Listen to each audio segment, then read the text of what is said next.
trusted companions suddenly betrayed the saint, leaving her body broken before a terrifying monster. Deep within the forest, quiet sunlight shined across thick plants surrounding the hidden creature's nest. Slowly awakening from darkness, she realized faint consciousness still remained inside the monster's body. Shock quickly turned into relief after recovery. Magic continued protecting her life from complete death. Fragments of memory returned soon afterward, revealing how the monster consumed her remains while her magic preserved survival. After regaining consciousness, the saint realized her clothes disappeared and her legs no longer moved normally. A giant flower monster supported her body deep within the quiet forest clearing. Careful observation reminded her about plant monsters described inside old encyclopedia records from the kingdom. Curiosity pushed her to touch the enormous petals surrounding the strange body beneath her. The flower reacted immediately to her touch, making her understand the monster had completely fused with her body. The former saint finally understood her body had transformed completely into an Alran plant monster. Fragments of memory slowly returned, reminding her that her name was Iris before death claimed her life. She remembered growing up as a powerful noble saint who protected the kingdom alongside trusted companions. Everything collapsed shortly before defeating the demon lord when an apprentice suddenly attacked her from behind. Painful memories revealed even the hero betrayed her, awakening emotions from her previous life and strengthening her desperate determination to survive, despite abandonment and transformation. She accepted that memories from her previous life remained ordinary and offered no special power or blessing. Divine recovery magic fused her dying body with the flower monster after being completely consumed. Only fragments from both lives stayed within her mind as she struggled to organize her identity. The transformed saint finally summarized her existence as both a former student and an Alran monster. While trying to calm herself, strange sensations spread through her unfamiliar plant body, reminding her transformation continued affecting every part of her existence. Embarrassment struck the young Alran after nectar suddenly leaked from her transformed body. Confusion deepened when even her tears changed into sticky nectar, like liquid during testing. Careful practice helped her gain limited control over where the strange nectar appeared.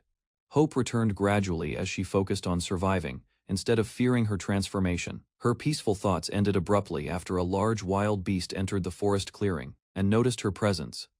The young Alran quickly realized the enormous creature nearby was a dangerous monster, not an ordinary bear. Sharp claws and massive jaws made the terrifying beast appear capable of crushing armored soldiers easily. Its attention soon focused completely on the sweet nectar scent surrounding her transformed body. Disgust mixed with fear as the monster approached closer while she remained unable to escape. Panic spread through her mind after remembering her rooted flower body could barely move against approaching danger. The frightened Alran searched her memories and realized plant monsters used nectar and vines to survive. Determination replaced fear as she prepared to defend herself using the vines growing from her body. Several whipping vines struck the monster directly, forcing the large beast backward across the clearing. Although the attack succeeded briefly, the creature continued approaching while she hurriedly considered another plan. A sudden memory from her peaceful school days surfaced, giving her mind a short escape from the dangerous situation before her. A childhood memory inspired the young Alran to use nectar as bait against the approaching monster. Sticky nectar successfully distracted the beast long enough for her vines to capture its body tightly. Relief briefly appeared after the restrained creature stopped moving and licking the sweet liquid greedily. The trapped monster suddenly bit through several vines, causing sharp pain to spread through her body. Purple powder burst from her flower afterward, while the beast strangely began reacting to the scent nearby. Alran released poisonous powder, causing the restrained beast to collapse onto the forest ground. Confidence slowly returned after she confirmed her strange plant abilities could defeat dangerous monsters. The unconscious creature remained trapped nearby, while she carefully considered her next decision. Exhaustion soon spread through her transformed body after prolonged movement and continuous fighting drained her energy. Strong instincts gradually convinced the young Alran that consuming the defeated monster might restore her strength and survival. Alran hesitated briefly as her remaining human emotions rejected eating another living creature. Survival instincts eventually overcame hesitation, and the giant flower body swallowed the unconscious beast whole. After digesting the monster, she quietly accepted that her humanity continued fading inside the forest. Painful memories returned afterward, reminding her of broken dreams, betrayal, and the peaceful future she once desired. Thoughts of family and ordinary happiness lingered deeply within her mind, despite her frightening new existence as an Alran. Then she gradually accepted that her life had completely changed after becoming a plant monster.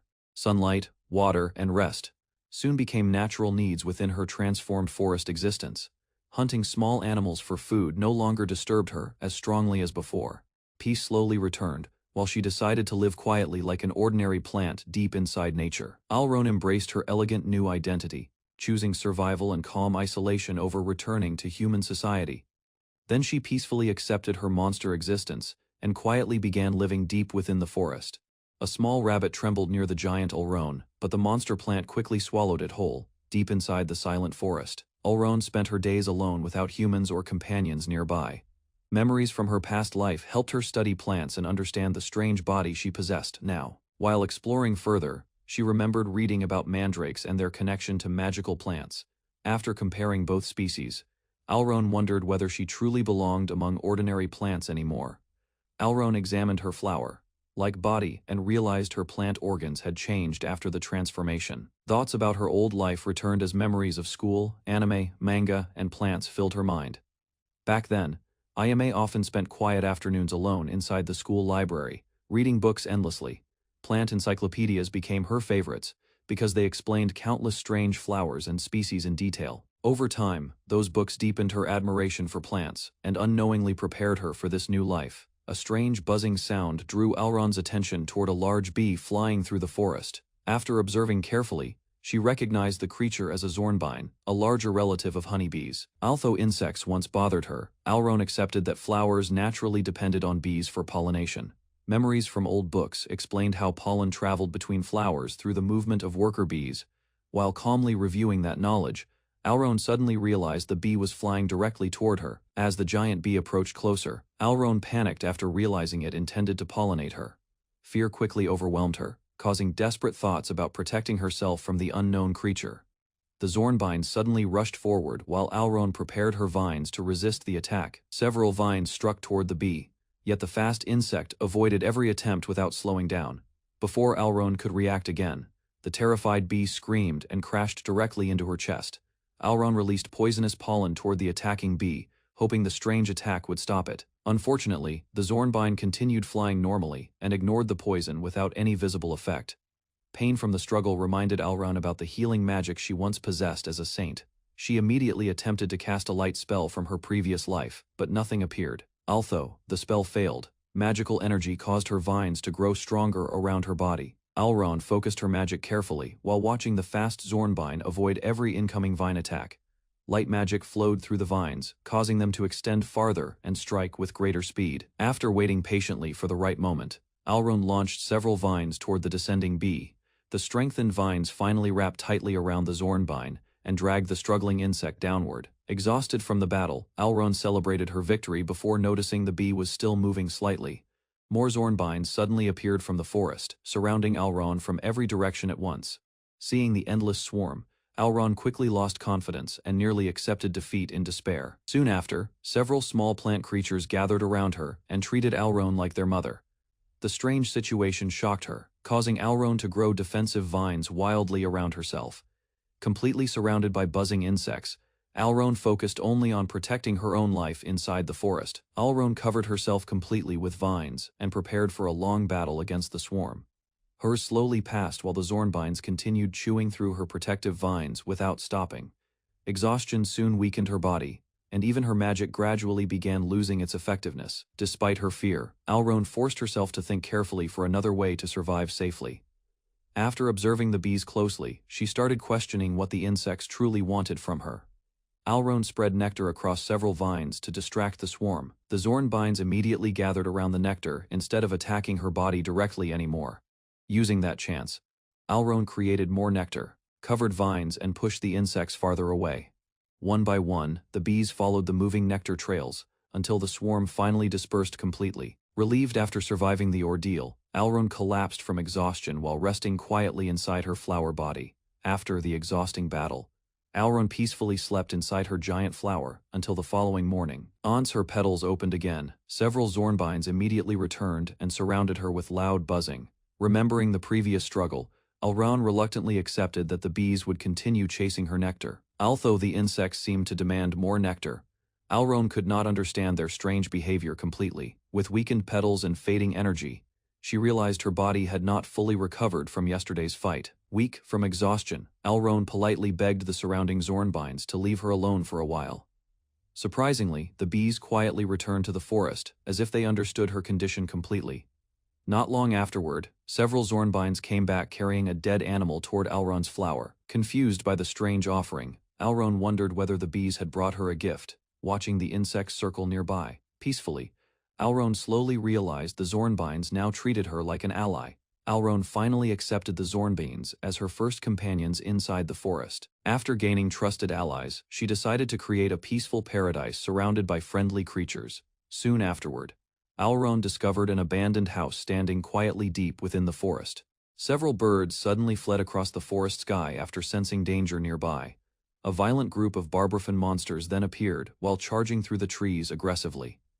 Seeing the threat approach, Alrone gathered her loyal Zornbines and prepared to defend herself immediately. The swarm quickly surrounded the invading monsters, while Alrone watched the battle from a safe distance. Outnumbered by nearly 100 Zornbines, the Barbrafin group was completely defeated within moments. After the battle ended, Alrone gently finished off the injured bees that could no longer survive. Surprisingly, the remaining Zornbines ignored their fallen companions and focused only on gathering nectar. Alrone later realized the earlier Barbrafin survivor had summoned reinforcements before being defeated yesterday. In return for nectar, countless Zornbines now protected Alrone and brought her food from the forest. As her strange alliance grew stronger, Alrone happily imagined creating a peaceful group called Forest Lilies. Concern about future attacks remained in Alrone's mind after the battle against the Barbrafin monsters ended. A strange white bird soon appeared beside her flower and quietly pecked at the ground nearby. Its unusual feathers fascinated Alrone since she had never encountered a completely white bird before. Curiosity pushed her to extend a vine carefully toward the small creature for a closer look. Before the vine reached it, the bird quickly spread its wings and disappeared into the sky. While the Zornbines carried away the defeated monsters, Alrone quietly watched them from her flower. Later that night, unusual heat filled the forest while Alrone rested alone beneath the sky. Suddenly, a bright object crossed the darkness above the trees like a burning flying mass. Morning soon arrived, but the strange heat continued and turned Alrone's peaceful forest life miserable. Dry ground prevented her roots from gathering enough water, leaving Alrone exhausted under the intense weather. Desperate for water, Alrone gathered nearby herbs because their roots still contained some moisture. Days continued passing without rain, and the worsening drought slowly pushed her toward exhaustion. Frustration finally overwhelmed Alrone, causing her to scream loudly while begging the sky for rain. During her despair, the strange white bird returned and quietly remained beside her flower once again. Watching the bird fly freely through the sky made Alrone wish she could search for water herself. Driven by thirst and frustration, Alrone threatened the white bird while her petals continued drying out. Instead of fleeing completely, the bird brushed past her vine and scattered droplets of water nearby. Only then did Alrone realize the bird had recently bathed somewhere with remaining water. Although the small amount helped briefly, her body still desperately needed far more water to survive. 1 week later, the same glowing object crossed the night sky again above the forest. The glowing object disappeared toward the distant mountains where the Demon Lord's followers supposedly lived. Brief memories of her former companions crossed Alrone's mind before she forced herself to focus elsewhere. Meanwhile, the endless drought continued destroying her petals, leaves, and weakened plant body. Slowly, desperation pushed Alrone to stare at the empty sky while praying for rain once again. At last, heavy rain finally poured across the forest, allowing Alrone to recover with joy. After the rain returned, Alrone happily celebrated together with the loyal Zornbines around her flower. That peaceful moment ended quickly when the bees brought another strange creature from the forest, a hostile man-eating plant soon appeared before Alrone and frightened her immediately with its appearance. Confusion filled Alrone's mind as she wondered whether the bees expected her to feed the creature nectar too. Despite her fear, Alrone cautiously approached the aggressive plant and attempted to become its friend. While competing with the man-eating flower, Alrone suddenly noticed her body beginning to transform strangely. After consuming the hostile plant, she discovered an ability to create similar flowers from her vines. Unexpectedly, every plant or plant monster she consumed allowed her to reproduce their traits afterward. Excited by the discovery, Alrone named her newly awakened power floral creation. From that day onward, she gathered and absorbed nearby plants to prepare for future dangers ahead. After preparing herself for future threats, Alrone finally regained several peaceful days inside the forest. Without warning, a heavy object suddenly crashed nearby and interrupted her quiet life once again. Shock immediately spread across Alron's face as she stared at the unfamiliar figure before her. Lying unconscious beside her flower, a human girl appeared while the surrounding Zornbines watched carefully nearby. Alron fled the village after leaving her grandfather behind to continue training alone. Strange flying creatures suddenly surrounded a young boy deep inside the forest. Their sharp claws struck him repeatedly until he collapsed from the attack. Nearby, Alron noticed the unconscious child beside her giant plant body and carefully approached him. After confirming he was still breathing, she observed the offering cautiously while the creatures hovered around them. Carefully, Alron placed the poisoned boy onto her flower while examining his weak condition, realizing restoration magic could not heal others. She searched for another way to remove the venom. Soon afterward, nectar gathered inside her mouth before she fed it to the unconscious child. Moments later, the boy finally opened his eyes and noticed his body had recovered. Panic suddenly overtook him, causing the frightened child to scream at the sight of the monster nearby. Fearfully, the boy asked whether Alron intended to devour him, after waking inside her flower. Startled by the question, she quickly tried to deny it while struggling to speak. Clearly, sweat covered her face as broken words slowly formed from her unfamiliar human voice. Surprise replaced the boy's fear once he realized the monster could understand human language. Embarrassed yet hopeful, Alron asked him to stop calling her a monster and use a gentler name instead. While observing the boy closely, Alron remembered that her pheromones could attract humans naturally. Curiosity soon overcame her restraint, leading Alron to pull the embarrassed child into a sudden embrace. Resting together atop the giant flower, the boy gradually relaxed beside her warm presence and sweet scent. A moment later, nectar slowly overflowed from Alron's hands as she prepared more medicine for him. Although disturbed by the strange treatment, the boy reluctantly accepted the nectar after hearing her explanation. After drinking the nectar, the boy slowly regained his composure while looking around the strange flower nest. Soon afterward, he explained that the forest stood near the border between two rival countries. Hearing the current year shocked Alron, who realized 3 years had passed since her transformation. Question after question followed as she searched for news about heroes, demons, and people from her past. Unfortunately, the boy knew little about recent events, though he mentioned the saint remained beside the hero anger. Filled Ron after learning the saint had married the hero and gained wealth inside the palace. Meanwhile, the nervous boy carefully asked whether he could finally leave the giant flower. Instead, Alron immediately stopped him and insisted that he remain by her side longer. Amused by their conversations, she continued feeding him nectar while keeping him close to her body. Over the following days, the boy gradually became dependent on Alron's sweet nectar and constant care. Days later, Armin became completely attached to Alron's nectar while sharing the story of his troubled past. During their time together, Alron discovered she could imitate sounds after absorbing another strange plant. Later, she experimented with magical fruits and used them alongside her nectar to support Armin. Despite her calm behavior, Alron admitted that ordinary monsters would have already eaten the helpless boy wanting companionship and amusement. She decided to keep Armin nearby while helping him improve his magic. Believing Armin possessed magical talent, Alron warned him that neglecting training would only bring regret later. Curiosity soon led the boy to ask whether Alron herself could actually use magic. After hearing nectar offered as a reward, Armin immediately agreed to begin practicing seriously. From atop her giant flower, Alron patiently explained how mana could be shaped into spells. Under her guidance, Armin successfully cast a small spell for the first time and celebrated excitedly.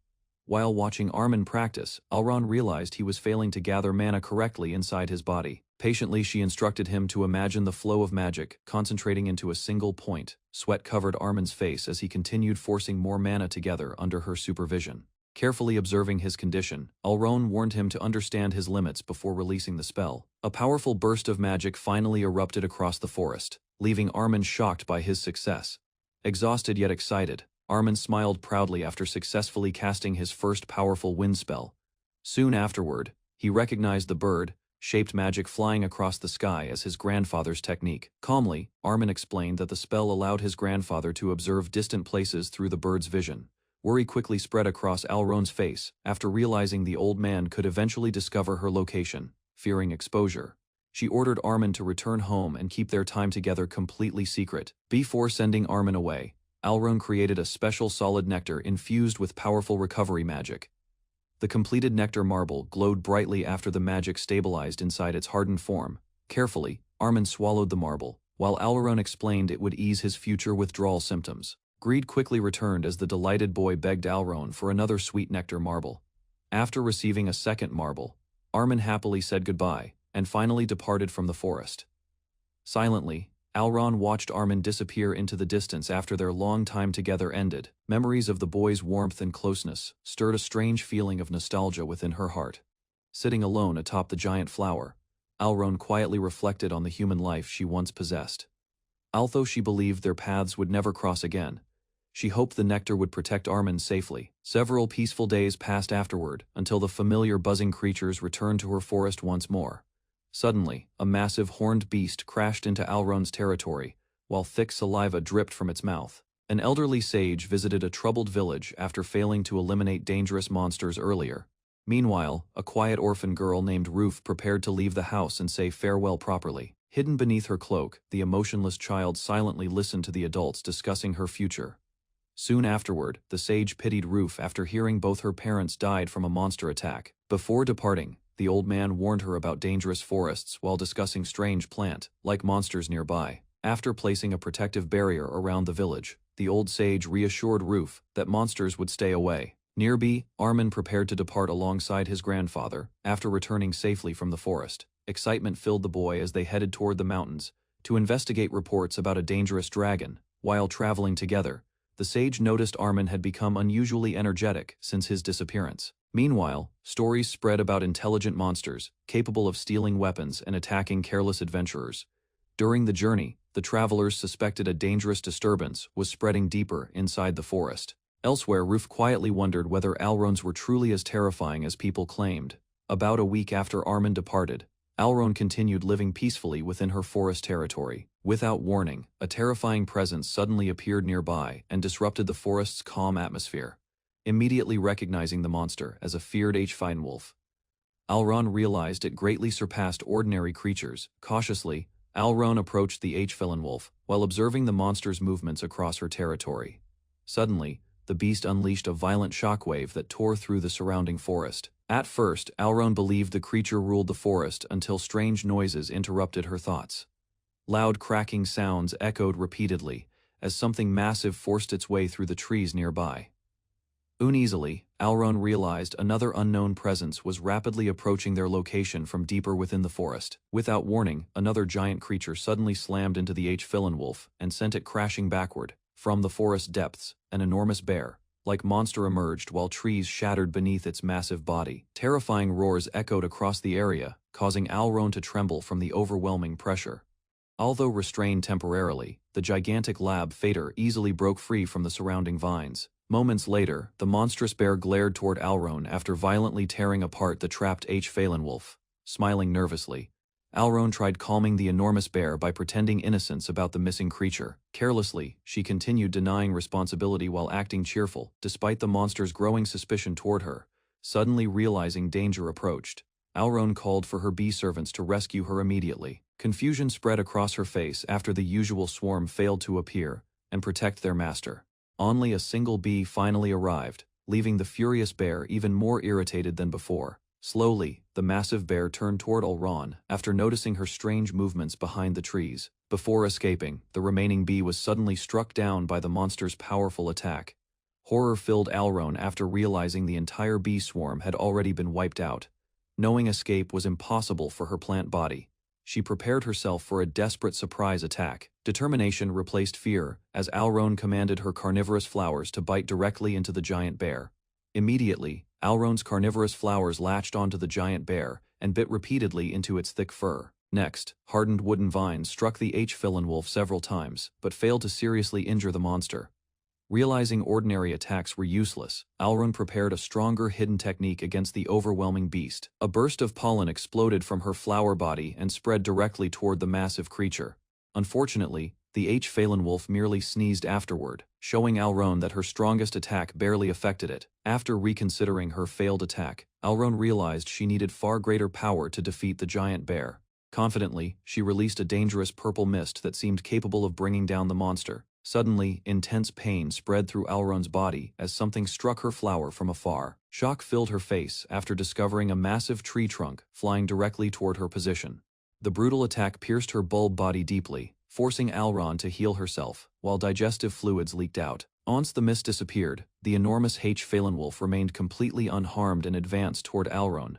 Fear spread across her face as the giant beast approached, while saliva dripped from its mouth. Slowly, the H-Phalanwolf exposed its massive tongue and prepared to devour the weakened plant monster. Before escaping became possible, the creature swallowed Alron and her flower body whole. Covered in slime and digestive fluids, Alron trembled in terror while trapped inside the monster's stomach. Desperately, Alron resisted as the H-Phalanwolf tried tearing her weakened body apart for the nectar inside. Meanwhile, digestive fluids continued melting her flower body, while the giant beast held her firmly in place. Panic completely overtook Alron, after realizing death was approaching faster than expected. As her vision blurred, desperate thoughts filled her mind while she struggled against fading consciousness. Even near death, Alron still wished for peaceful days, new friends, and a quiet life as a plant. Determination returned as Alron refused to accept death inside the monstrous H-Phalanwolf. Suddenly, her carnivorous flowers burst outward and bit deeply into the giant beast's flesh. Pain spread across the H-Phalanwolf, while vines and flowers continued tearing into its body relentlessly. Rather than surrender, Alron gathered her remaining strength and prepared to fight like a stubborn plant monster. A small bird pecked curiously at the quiet Alron, resting among the forest plants. Memories of the girl and the Alron blended together, carrying the same peaceful wish to live calmly. Although death frightened them, both souls still struggled to survive inside their harsh world, like stubborn wildflowers growing through rough soil. Suddenly, a massive beast crashed into the area, shattering the peaceful atmosphere and forcing the reborn Alron to confront danger before her new life truly began. Sweat covered Alron's face as she realized the giant beast could destroy her fragile body easily. Roots spread deeply underground, allowing her plant body to stay anchored while supporting her entire form. Sharp vines and carnivorous flowers attacked fiercely when the beast tried ripping her from the earth. Despite the violent struggle, the enormous creature continued smashing through her defenses, without slowing down. Fear filled Alron's mind after noticing the monster's strength greatly exceeded the earlier attacks she survived. Alron directed the carnivorous flowers toward the man, eating plants while the giant Papa Bear charged wildly nearby. Unexpectedly, the beast slowed down, sniffing the air and wobbling strangely beside her rooted body. Careful observation revealed an older wound on the creature's arm that Alron had never caused herself. Remembering the pollen and bee attacks from earlier, she realized the poison was gradually weakening the beast. Instead of confronting Papa Bear directly, Alron decided to exhaust its stamina through a prolonged endurance battle. Papa Bear suddenly leaned closer and began licking the sweet nectar dripping from Alron's mouth. The exhausted beast stopped trying to uproot her and focused completely on the unusual nectar. Instead, disgusted by the situation, Alron searched desperately for another way to distract the creature. While thinking quickly, she wondered if something more valuable than nectar could capture the monster's attention. After calming herself, Alron carefully prepared a new plan using her plant body to lure Papa Bear away safely. Alron risked using healing magic on Papa Bear, knowing failure would only restore the dangerous beast's strength. While concentrating on her magic, the nectar production suddenly stopped and confused the hungry creature. Without warning, Papa Bear grabbed her violently, forcing Alron into immediate panic and desperation. Realizing she had no time left to hesitate, Alron quickly activated the risky plan she prepared earlier. A condensed sphere called the Nectar Marble finally appeared, becoming her last chance to control the situation safely. Alron created a concentrated nectar marble filled with healing magic and an irresistible sweetness for the beast. Papa Bear immediately reacted to the scent, drooling heavily while becoming completely fascinated by the strange sphere. Using the marble as bait, Alron guided the exhausted creature away while restoring its stamina little by little. The shining nectar marble floated carefully nearby as Papa Bear continued chasing it without hesitation. However, the greedy beast suddenly lost patience and slammed its claws down onto Alron's rooted body again. Papa Bear stomped wildly while chasing the floating nectar marble around Alron's flower body. Relief appeared on Alron's face after moving the dangerous marble away from herself. Confidently, she offered the shining marble to lure the beast farther into the forest. The glowing sphere flew through the air as Papa Bear rushed after it immediately. Suddenly, the marble vanished, leaving Alron stunned by the unexpected result. A sudden bird swooped down and snatched the floating nectar marble before Papa Bear reached it. The small bird carried the glowing marble away proudly through the open sky. Shock covered Alron's face as her carefully prepared plan collapsed instantly. Watching the bird fly farther away, she realized the terrible timing could not be worse. Without another nectar marble ready, Alrone feared Papa Bear would attack her again immediately. Papa Bear watched the bird carrying the nectar marble, while Alrone waited nervously nearby. Instead of attacking again, the exhausted beast slowly turned away from Alrone's flower body. Rustling sounds echoed through the forest, as Papa Bear finally wandered deeper into the trees. Relief washed over Alrone after realizing she had survived the dangerous encounter safely. Exhausted from fear and tension, Alrone curled up inside her flower petals to rest quietly. Alrone realized the small white bird carrying the nectar marble could never escape Papa Bear safely. Remembering the drought, she recalled how the strange bird had quietly helped her before. Usually, the bird only circled around her flower body briefly before flying away again. Although exhausted, Alrone worried Papa Bear would continue chasing the innocent creature relentlessly. Far across the forest, the bird fled desperately, while Papa Bear stomped after the glowing nectar marble. The white bird suddenly released the nectar marble while flying high above the forest.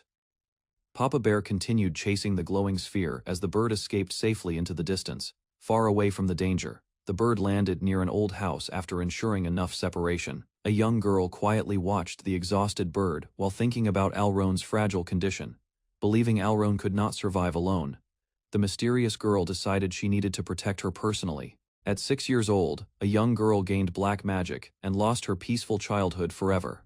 Witch hunters soon pursued her family, forcing them to escape constantly between distant places, despite becoming a witch. She still lived happily beside her caring parents for several years. Eventually, the family settled near Gardenia's borders and enjoyed a brief period of normal life together. Unfortunately, the peaceful days ended quickly, bringing another harsh change to the young girl's fragile life. The young witch stood silently inside the ruined house while painful memories filled her mind again. After becoming an orphan, anger drove her to search for the monkey monsters, responsible for everything. During her journey, she suddenly encountered strange bees surrounding an unfamiliar plant. Like woman looking closer, the witch realized the beautiful woman before her was unlike any human she had seen. Shock spread across her face after noticing the mysterious lady's lower body was actually a giant plant monster. The witch descended quietly after the battle ended, and the defeated monkey monsters collapsed nearby. Watching Alrone beside the fallen enemies, she realized the plant monster had avenged her parents. Admiration slowly grew inside her after witnessing Alrone's overwhelming strength and calm presence. Although she considered Alrone dangerous, the witch still could not completely stay away from her. From that day onward, the young witch frequently returned to visit the mysterious plant lady whenever possible. During the intense summer heat, the young witch regularly brought water to help Alrone survive comfortably. After seeing Alrone speaking kindly with a boy, she learned that intelligent plant monsters were called Alrons. Quiet jealousy appeared inside the witch as she watched Alrone interact warmly with someone else nearby.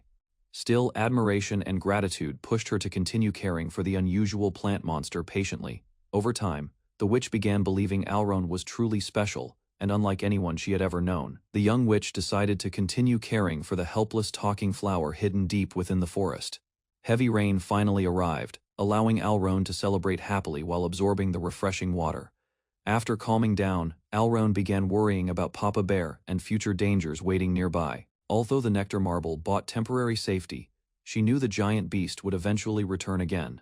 Unable to move freely from her rooted body, Alrone sadly wished she could escape the dangerous forest herself. Deep underground, Alrone discovered a rare orchid sustained by fungi and hidden from natural enemies. Recalling information from her past life, she understood the strange plant survived beneath the surface for years. Soon afterward, the orchid's abilities spread through her roots after she absorbed its power completely. Excitement filled Alrone as she tested new underground tunnels that could protect her from future threats. Meanwhile, the familiar white bird quietly returned and circled above the forest clearing once again. Several days passed peacefully after the Papa Bear incident, and the white bird safely returned alone. Since the giant beast never appeared again, Alrone assumed the bird had delivered the nectar marble elsewhere. Meanwhile, the mischievous bird landed nearby carrying a strange flower while Alrone formed a new idea. Without warning, vines suddenly chased the bird across the clearing as it tried escaping quickly. Although everything ended safely, Alrone still remembered the fear caused by the stolen marble that day. Hungry vines suddenly burst from the ground as Alrone tried catching the teasing white bird. Quickly noticing the attack, the bird escaped while still carrying the strange flower in its beak. Fast wings carried the small creature safely across the forest before the vines could reach it. From above the trees, the frightened bird realized a slight delay would have turned it into Alrone's meal. After the chase ended, Alron curiously noticed the unusual flower the bird had accidentally dropped behind. Carefully examining the dropped flower, Alron recognized it as a beautiful red rose with sharp thorns. While holding the flower, she realized wild birds usually carried plants only for important reasons.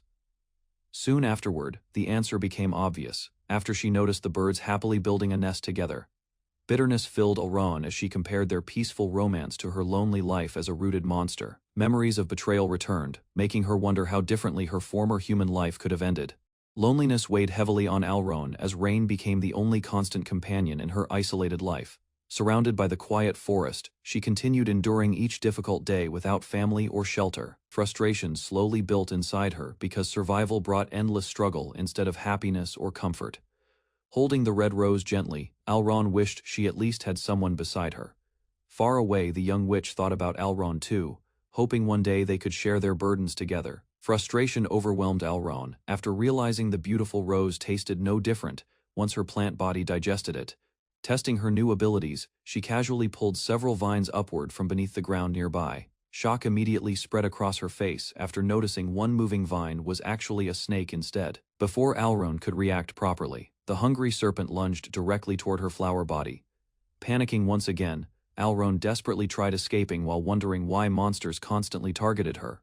Alron created thorny vines and trapped a giant snake before it escaped. The monster struggled on the ground, but the sharp thorns held its slippery body tightly. After surviving the battle, she combined rose thorns with her vines to form stronger weapons. Soon, a pack of wild boars rushed through the forest toward her position.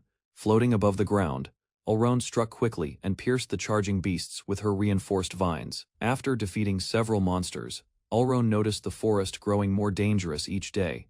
The disappearance of one apocalypse monster disrupted the balance, causing weaker creatures to roam wildly. She recalled the terrifying rulers of the forest, and understood how powerful they truly were. Even with her new strength, Alron realized, fighting Papa Bear would still be extremely difficult. Determined to survive the coming chaos, she decided to become stronger and protect her peaceful life. A month passed after Alron's first clash with Papa Bear, and the forest finally became quieter. Suddenly, two large bear monsters appeared together and charged straight toward her nest.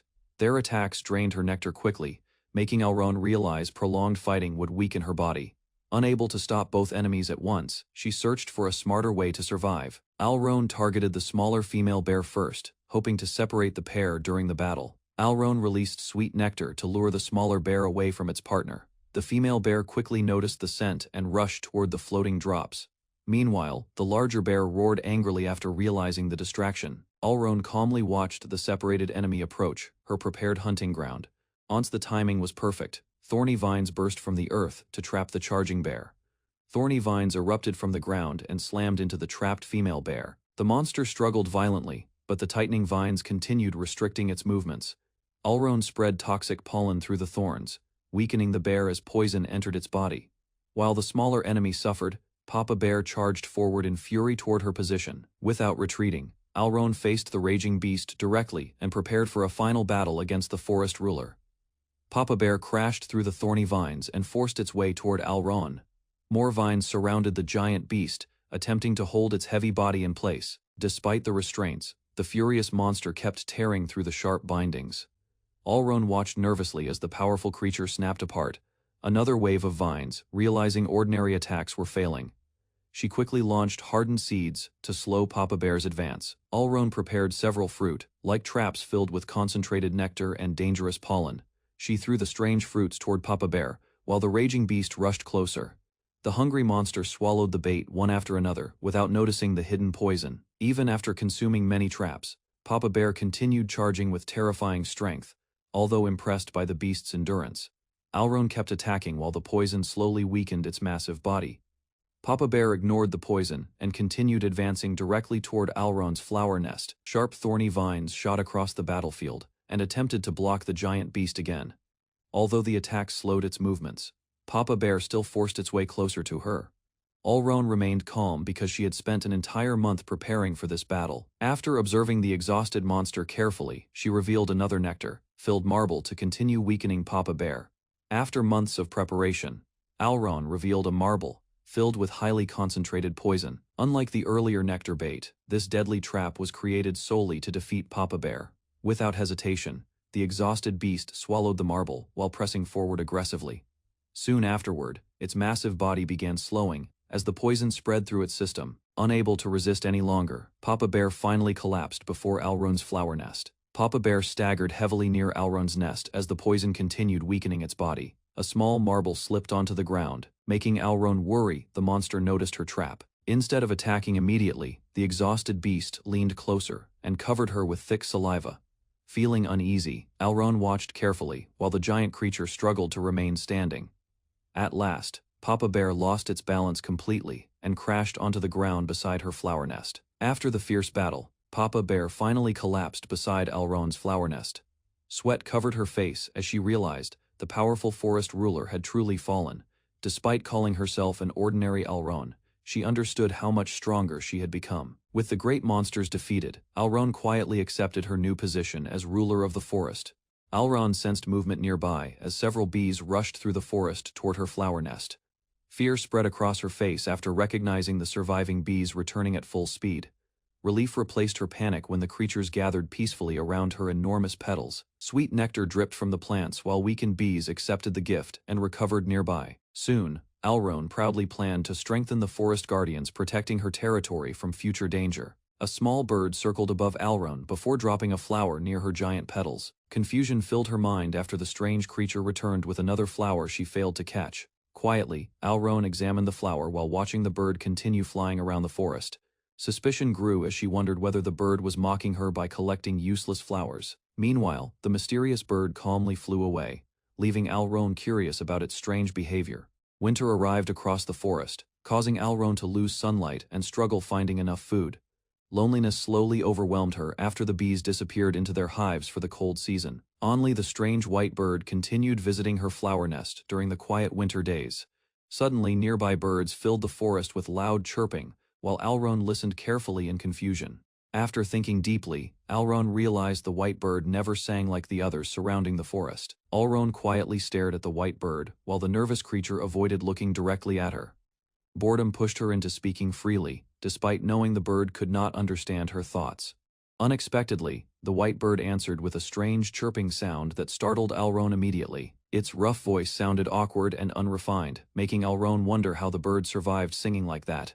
Still, sympathy slowly grew inside her because both of them struggled expressing themselves properly in the forest. Alron noticed the white bird responding to her voice and became curious about its understanding. After the bird flew away, loneliness quietly filled her forest home as she hoped for another visit. Snow arrived the next day, while another white visitor appeared near the trees. Fear spread through Alron's mind as she realized winter could make her lose her leaves. She seriously searched for a way to survive the cold season without shedding herself bare. Alron realized winter would soon leave the forest empty of animals and food for her survival. While thinking carefully, she turned toward the white bird and formed a desperate plan in her mind. Alron gathered her courage and asked the bird to bring her a special flower. Believing winter-resistant flowers existed somewhere nearby, she relied on the bird because she could not travel herself. Without making a sound, the white bird flew away as Alron quietly waited for the next day. The flower brought by the white bird helped Alron endure the cold, giving her hope for surviving winter. Heavy snow suddenly covered the forest and buried the land beneath thick white layers. Although the cold no longer frightened her, the overwhelming snowfall created a dangerous new problem. Snow continued piling over Alron until she realized she could neither breathe nor photosynthesize properly. Trapped beneath the snow, Alron understood too late that escaping by herself had become impossible. Buried beneath the snow, Alron slowly lost hope and wished to fall asleep forever.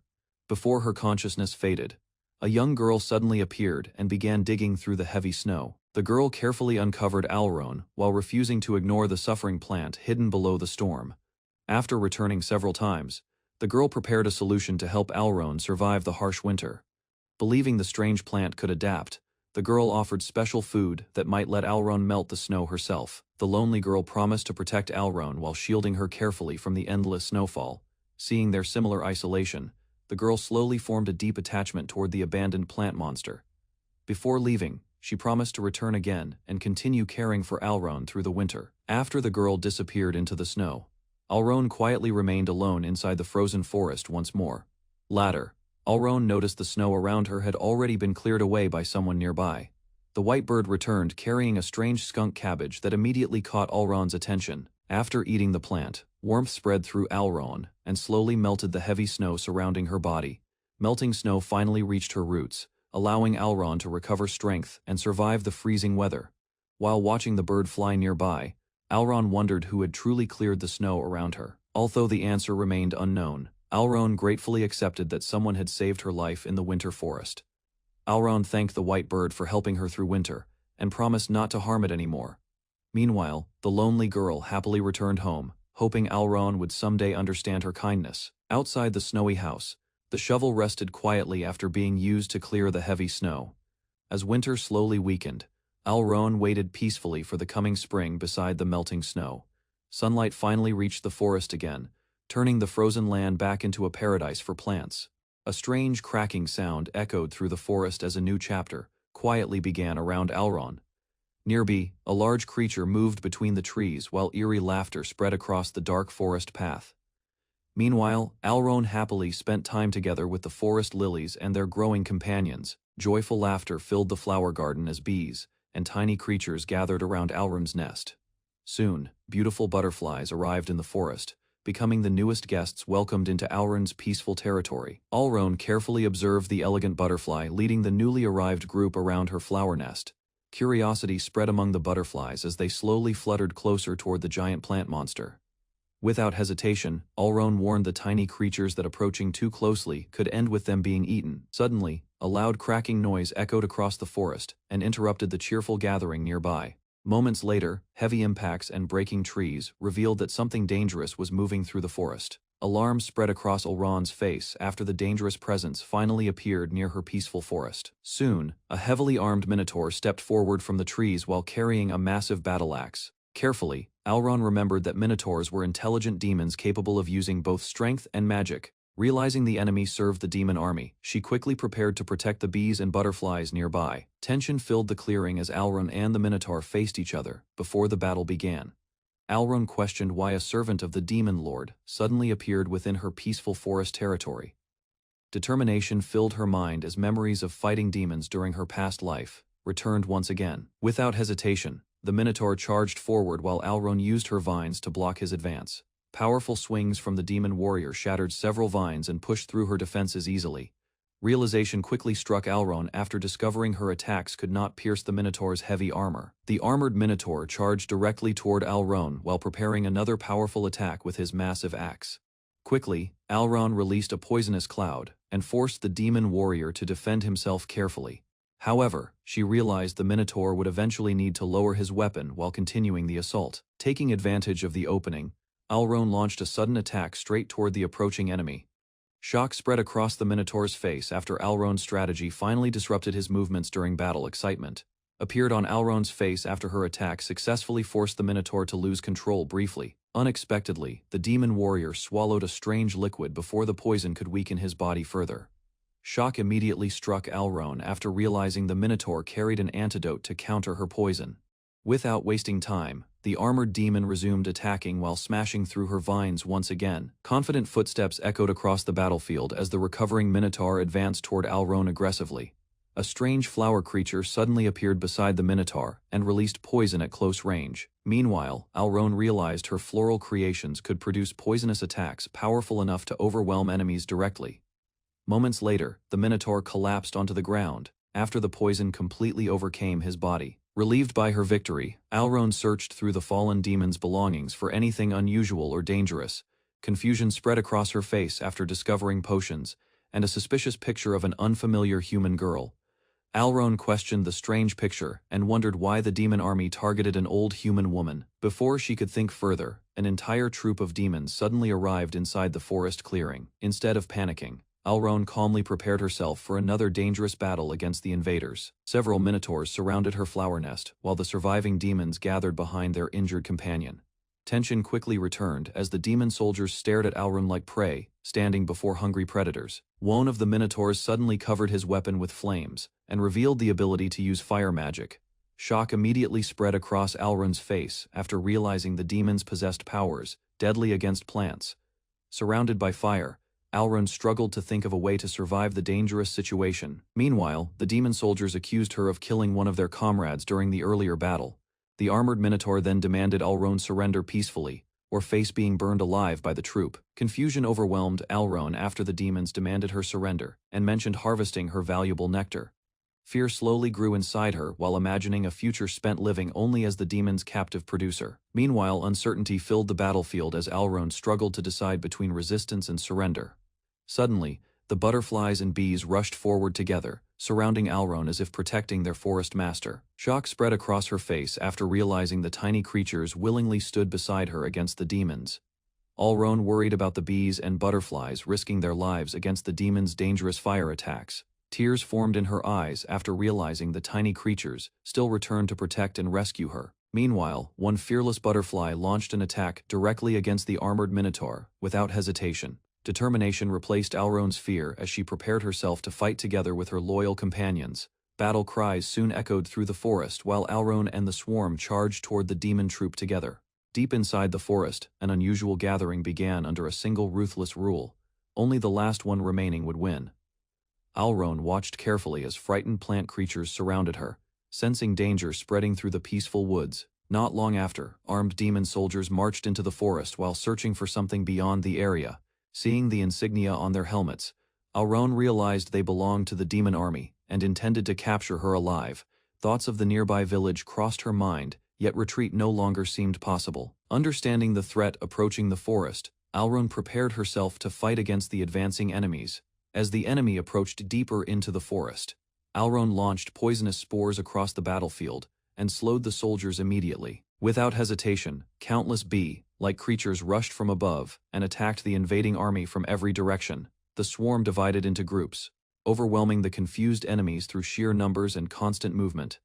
Among the creatures, the exalted butterfly spread glowing scales through the air while supporting the forest's defense. Soon, the minotaurs lost control of their bodies as hallucinations and freezing effects spread across the battlefield, allowing Alron's forces to dominate the fight completely. Alron's forest allies continued pushing the enemy back, while the remaining soldiers desperately searched for an opening to attack. Suddenly, sharp vines burst from the ground and blocked a direct strike aimed toward the butterfly queen. The battlefield quickly turned chaotic as swarms of insects and twisting vines surrounded the lone minotaur warrior. Realizing the enemies focused entirely on her, Alron calmly stepped forward and drew the warrior's attention away from her allies. Both sides charged at the same moment, but the minotaur's heavy blade sliced through several vines before reaching Alron's position. The minotaur's weapon suddenly released flames, burning through several vines and forcing Alron to retreat slightly. Fire spread rapidly across the battlefield as the warrior continued advancing toward Alron without hesitation. Watching her vines burn apart, Alron quickly realized the enemy possessed abilities capable of countering her attacks. Although panic briefly crossed her mind, she searched for a way to extinguish the flames before the forest suffered greater damage. Before Alron could respond, the enemy surrounded her and declared she would be captured alive, instead of being killed immediately. Even while surrounded, Alron refused the enemy's demand to become their servant or source of nectar. After seeing the flames spread further, she decided the invading minotaurs would be taken down alongside the burning battlefield, if necessary. A powerful shockwave burst through the forest as Alron released her vines toward every enemy nearby at once. The attacking soldiers were quickly restrained, their movements completely halted as the vines tightened around their bodies. Struggling to escape, the trapped minotaurs slowly lost strength while Alron maintained control over the battlefield. Despite her exhaustion, the restrained minotaur soldiers were struck repeatedly by Alron's allies while remaining trapped inside the tightening vines. One surviving warrior suddenly unleashed a massive burst of flames, forcing Alron and her companions to retreat backward. Walls of fire quickly surrounded the battlefield, cutting through vines and blocking the poison spreading across the area. Alron realized her attacks were becoming ineffective as the flames steadily burned closer toward her main body. With the fire continuing to spread and her options disappearing, Alron desperately searched for any method capable of stopping the advancing enemy. While observing the burning battlefield, Alron suddenly remembered the minotaur who previously struck her with a flaming weapon. Realizing the source of the fire, she quickly used her vines to snatch the warrior's axe away from him. Although unfamiliar with weapons, Alron decided to wield the captured axe herself as the flames continued spreading nearby. Her allies struggled to hold the remaining enemies back, buying precious time while she prepared a desperate counterattack. At that moment, Alron noticed one fallen minotaur carrying an unfamiliar object, causing her attention to shift immediately. Alron suddenly noticed the remaining minotaur losing control as exhaustion and poison finally affected his body. Even so, the warrior roared fiercely and continued swinging his burning weapon while surrounded by the collapsing battlefield. Around him, many forest creatures lay injured after enduring the flames and violent attacks throughout the battle.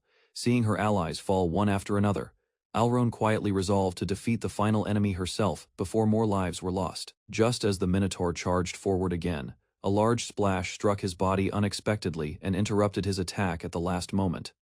Alron discovered several potions dropped near the trembling minotaur and realized they once belonged to his fallen companions. After noticing one bottle contained an antidote, she understood the enemy still had protection against poison and paralysis effects. Before the warrior could recover, Alron crushed the remaining bottles with her vines and removed his final advantage. Remembering the herbs carried by the minotaurs, she connected them to the strange potions used throughout the battle. Soon afterward, Alron absorbed the herbs into her body and released stronger sleep and paralysis particles across the burning battlefield. Despite the poison spreading through his body, the remaining minotaur created another ring of flames and continued fighting stubbornly. Alron reacted quickly and hurled the captured axe toward the enemy while controlling it with her vines. The warrior blocked the attack immediately, but the impact forced him to lose balance for a brief moment. As the flames shifted around the battlefield, Alron carefully watched the minotaur's movements and searched for another weakness. Sweat covered the warrior's face as the poison slowly affected his vision, causing his body to tremble uncontrollably during the fight. Alron secretly wrapped the axe handle with poisonous thorny vines before sending the weapon back toward the minotaur. As the warrior grabbed the axe again, the hidden thorns pierced his hand and spread paralysis through his body. Moments later, the exhausted minotaur collapsed under the combined effects of poison, paralysis, and continuous injuries from the battle. While fading in and out of consciousness, the defeated warrior quietly remembered his leader and regretted failing his mission. Suddenly, flames erupted violently from the minotaur's arm, causing Alron to freeze in shock as the battlefield shook once more. The defeated minotaur suddenly set his own body ablaze after realizing he could no longer escape Alron's control. Moments later, the burning warrior collapsed onto the ground, while flames spread rapidly across the surrounding area. Fire soon reached the nearby trees, forcing Alron to watch helplessly as the forest began burning around her. Overcome by fear and exhaustion, Alron stared at the growing flames and wondered whether both she and the forest would survive the disaster. As the forest burned outside, Alron recalled painful memories connected to fear and confinement from her previous life. Long ago, frightened villagers accused the young girl of being a dangerous monster after witnessing her strange abilities. Unable to defend herself, she was restrained and locked away, while the people around her treated her with hatred. Back in the present, Alron silently watched the raging fire spread deeper across the forest she protected. Smoke and flames consumed the surrounding trees rapidly, leaving Alron overwhelmed as the disaster continued growing. Beyond control, knowing she could not escape the spreading flames, Alron decided to stay behind while urging her forest companions to flee safely. After calming herself, she searched desperately for a method capable of stopping the fire before the entire forest disappeared. Soon Alron rushed deeper into the burning area and prepared to carry out a risky plan using her vines. She forcefully uprooted nearby trees and pulled them closer together, hoping the advancing flames would lose space to spread further. Whenever her vines caught fire, Alron immediately severed the burning sections and continued protecting the forest alone. Exhausted from controlling countless vines, Alron realized very little healthy vegetation remained around her after the fire spread. Burning debris soon flew through the air, forcing her to stay alert while continuing to manage the dangerous flames nearby. One by one, the burning trees collapsed into blackened charcoal as the forest suffered heavy destruction from the battle. After stopping the fire from spreading further, Alron finally relaxed slightly and understood she had narrowly survived the disaster herself. Just as the forest became quiet again, Alron suddenly sensed another presence approaching from deeper within the woods. While recovering from exhaustion, Alron suddenly sensed movement somewhere deeper within the damaged forest. Soon afterward, she spotted another surviving minotaur quickly fleeing through the trees and away from the battlefield. Determined not to let the enemy escape, Alron immediately launched her vines toward the retreating soldier. Despite her efforts, the remaining minotaur disappeared into the dense forest before she could capture him. Unable to continue chasing due to her weakened condition, Alron instead focused on understanding why the demon army had entered her forest. While recalling her past as a saint, Alron remembered the fortress town that once protected humanity from the demon army. After the surviving Minotaur escaped, she worried the nearby town might already be facing danger from invading demons. Although the battle had ended, Alron quietly hoped she would never encounter the demon army again in the future. Soon afterward, she returned deeper into the forest alongside the remaining forest creatures that survived the devastating fire. Standing before the graves of fallen companions, Alron expressed gratitude toward those who fought beside her until the end. Following the burial of the fallen forest creatures, Alron expressed gratitude toward the survivors who remained by her side.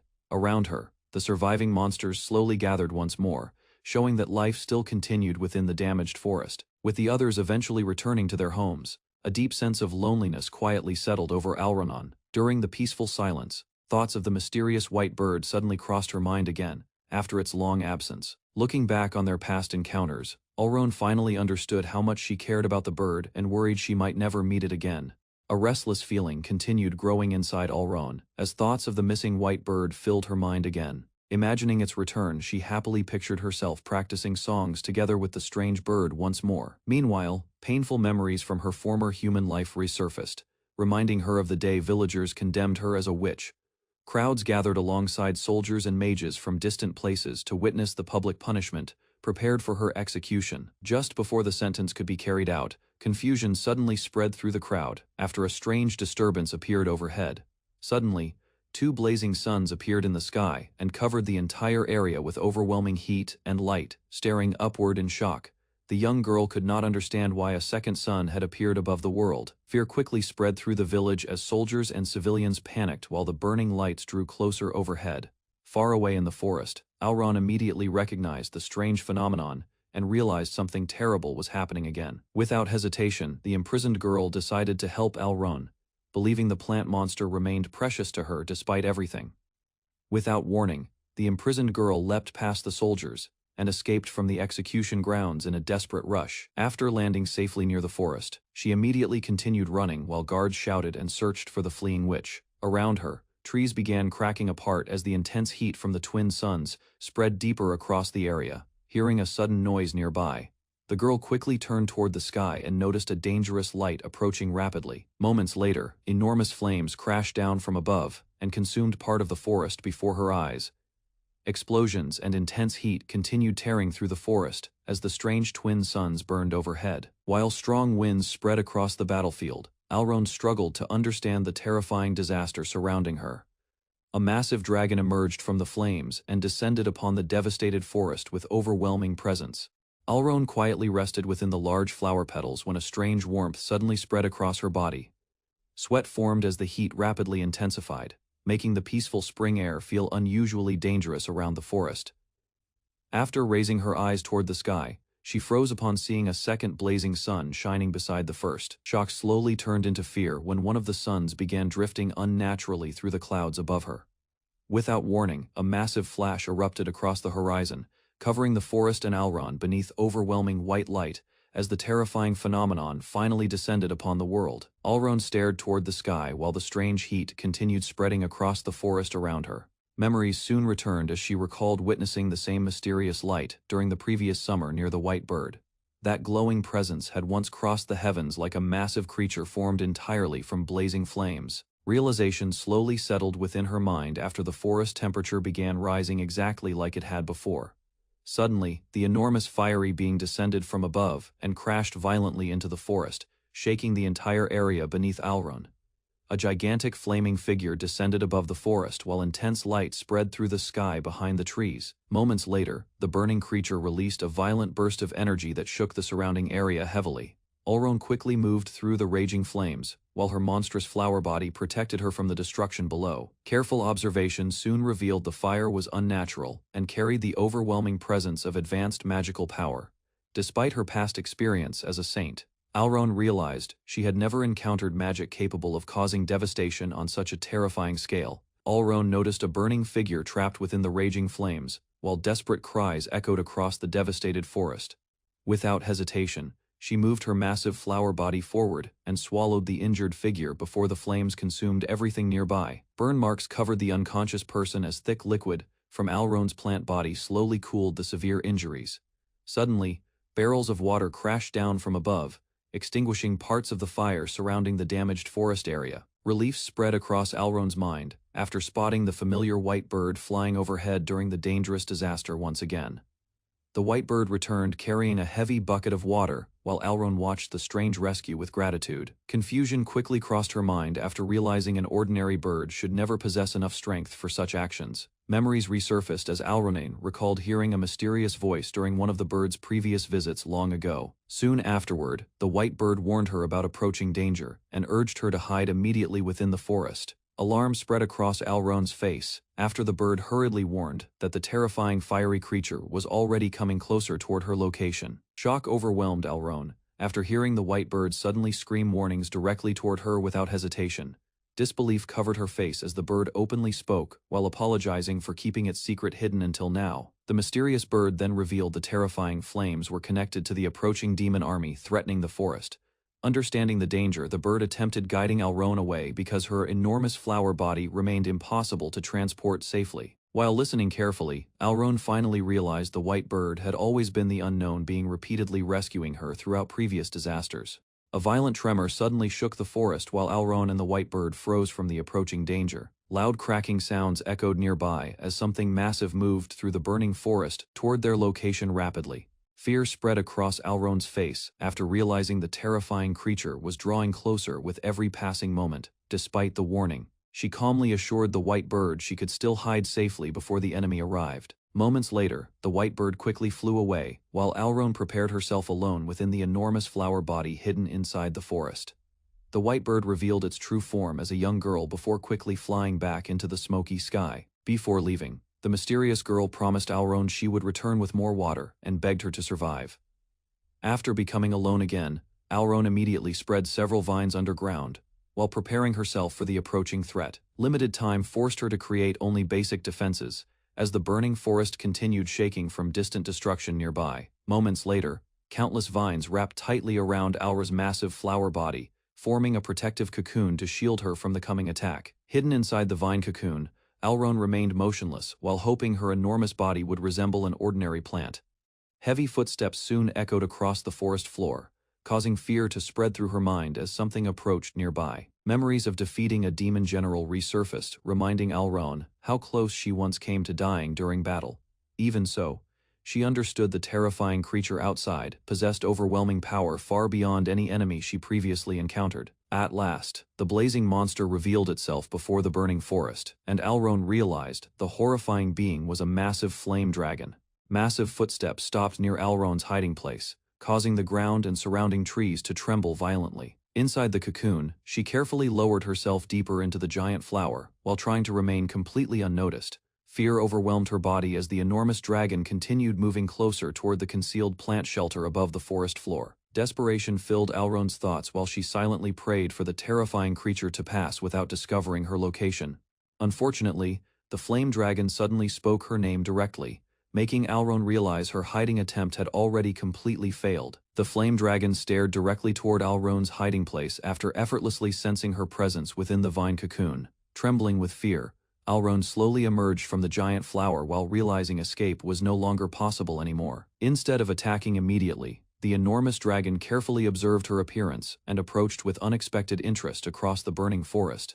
Old memories returned to Alron, as she recalled resisting enemies during her painful life serving as a nectar source. Facing the enormous flame dragon now, however, she realized all confidence and fighting spirit had completely disappeared from her heart. The dragon slowly approached her flower body while becoming deeply interested in the unusual scent surrounding Alron's presence. Confusion spread across Alron's face after the creature recognized the nectar, like tears falling from her frightened eyes. Without warning, the flame dragon suddenly lowered its massive head and extended its tongue toward Alron with dangerous curiosity.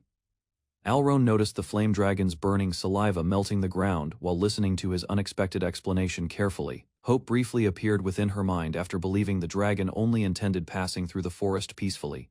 That hope vanished immediately when the dragon accused Alron of killing several minotaurs serving under his command. Confusion spread across her face after learning one surviving minotaur had escaped earlier and reported the entire incident. The flame dragon then exposed every detail he already knew, leaving Alron unable to deny what happened before his arrival. Alron explained the minotaurs had tried capturing her for a botanical garden before she fought back against them. The flame dragon then recited every fallen minotaur's name, proving he deeply remembered each subordinate under his command. Although disappointed by their failure, the dragons still declared their deaths unforgivable and decided Alrone deserved execution. Terrified by the approaching flames, Alrone desperately begged for mercy and offered her nectar before the dragon attacked. While maintaining a calm appearance, she secretly planned surviving long enough to poison, manipulate, or eventually escape from the powerful dragon. Alrone nervously offered her nectar while the flame dragon carefully tasted it and observed her frightened reaction closely. Surprise crossed the dragon's face after discovering the nectar possessed an unusually sweet and delicate flavor, unlike anything before. Although interested in keeping Alrone nearby for her nectar, the dragon still considered her personality far too dangerous and violent. The conversation soon shifted after the dragon demanded an explanation regarding the missing corpses of his fallen minotaur subjects. Feeling cornered, Alrone admitted burying the bodies while explaining she could not consume their armor and belongings at all. Suspicion grew within the flame dragon after noticing Alrone's carnivorous flower body appeared unusually well. Fed recently, cornered by the questioning, Alrone defended herself by explaining she only hunted creatures necessary for her survival. The dragon then revealed traces of his fallen minotaur subjects still remained within the magical flames surrounding his body. Shock spread across Alrone's face after her monstrous flower suddenly reacted violently toward the lingering scent of burned flesh nearby. Before she could act further, the flame dragon calmly warned that ordinary water would never extinguish the magical fire covering the battlefield. The flame dragon declared Alrone's death inevitable and abandoned the burning forest behind him. Magical flames quickly surrounded her enormous flower body, while smoke covered the sky above the forest. Panic spread through Alrone's mind, after realizing neither she nor the forest could escape the growing inferno. Across the surrounding land, blazing firestorms continued descending and reduced countless trees into ashes beneath overwhelming heat. Even while accepting her grim fate, Alrone bitterly regretted losing the peaceful life she had finally obtained after enduring endless hardships. Determination returned to Alrone as she refused accepting death while the magical flames continued destroying the forest around her. Terrifying memories of her previous death resurfaced, strengthening her desperate desire to survive no matter the cost. Suddenly, a small seed struck her body, leaving Alrone confused about where the strange object originated from. Careful observation reminded her of Banksia plants she once studied long ago during her former human life. Unlike ordinary plants, Banksia seeds required intense heat to spread, inspiring Alrone to consider escaping the fire by transforming herself into a seed. A risky idea formed within Alrone's mind, after remembering certain plants could reproduce through self-pollination methods. Knowledge gained from consuming many plant species convinced her she might create seeds, carrying her own genetic traits. Although uncertain whether the process would succeed, Alrone accepted the gamble rather than waiting helplessly for death. Careful reasoning led her to believe her consciousness might remain connected to the flower's pistil and future seeds. Even if her memories disappeared completely, Alrone still hoped the newborn plant child would continue living peacefully in her place. With death approaching rapidly, Alrone finally decided to begin the dangerous self-pollination process immediately. Glowing energy spread throughout her flower body as the strange transformation slowly advanced beyond her expectations. Weakness soon overwhelmed Alrone, and her fading consciousness made it difficult to remain aware of her surroundings. Fragments of past memories resurfaced while she wondered whether her next life would still remember her former identities. As her awareness disappeared completely, Alrone quietly wished for nothing more than a peaceful existence spent living calmly as a plant. A single glowing seed survived within the burning forest after Alrone's consciousness completely disappeared during the transformation. Once awareness slowly returned, she recognized the ruined surroundings and realized she had survived the disaster successfully. Relief overwhelmed Alrone after confirming both her memories and flower body still remained intact after reincarnating again. Excitement quickly replaced fear as she celebrated overcoming the deadly flames that nearly destroyed both herself and the forest. Moments later, confusion struck Alrone after noticing her body had become extremely small and immature following her rebirth from the seed.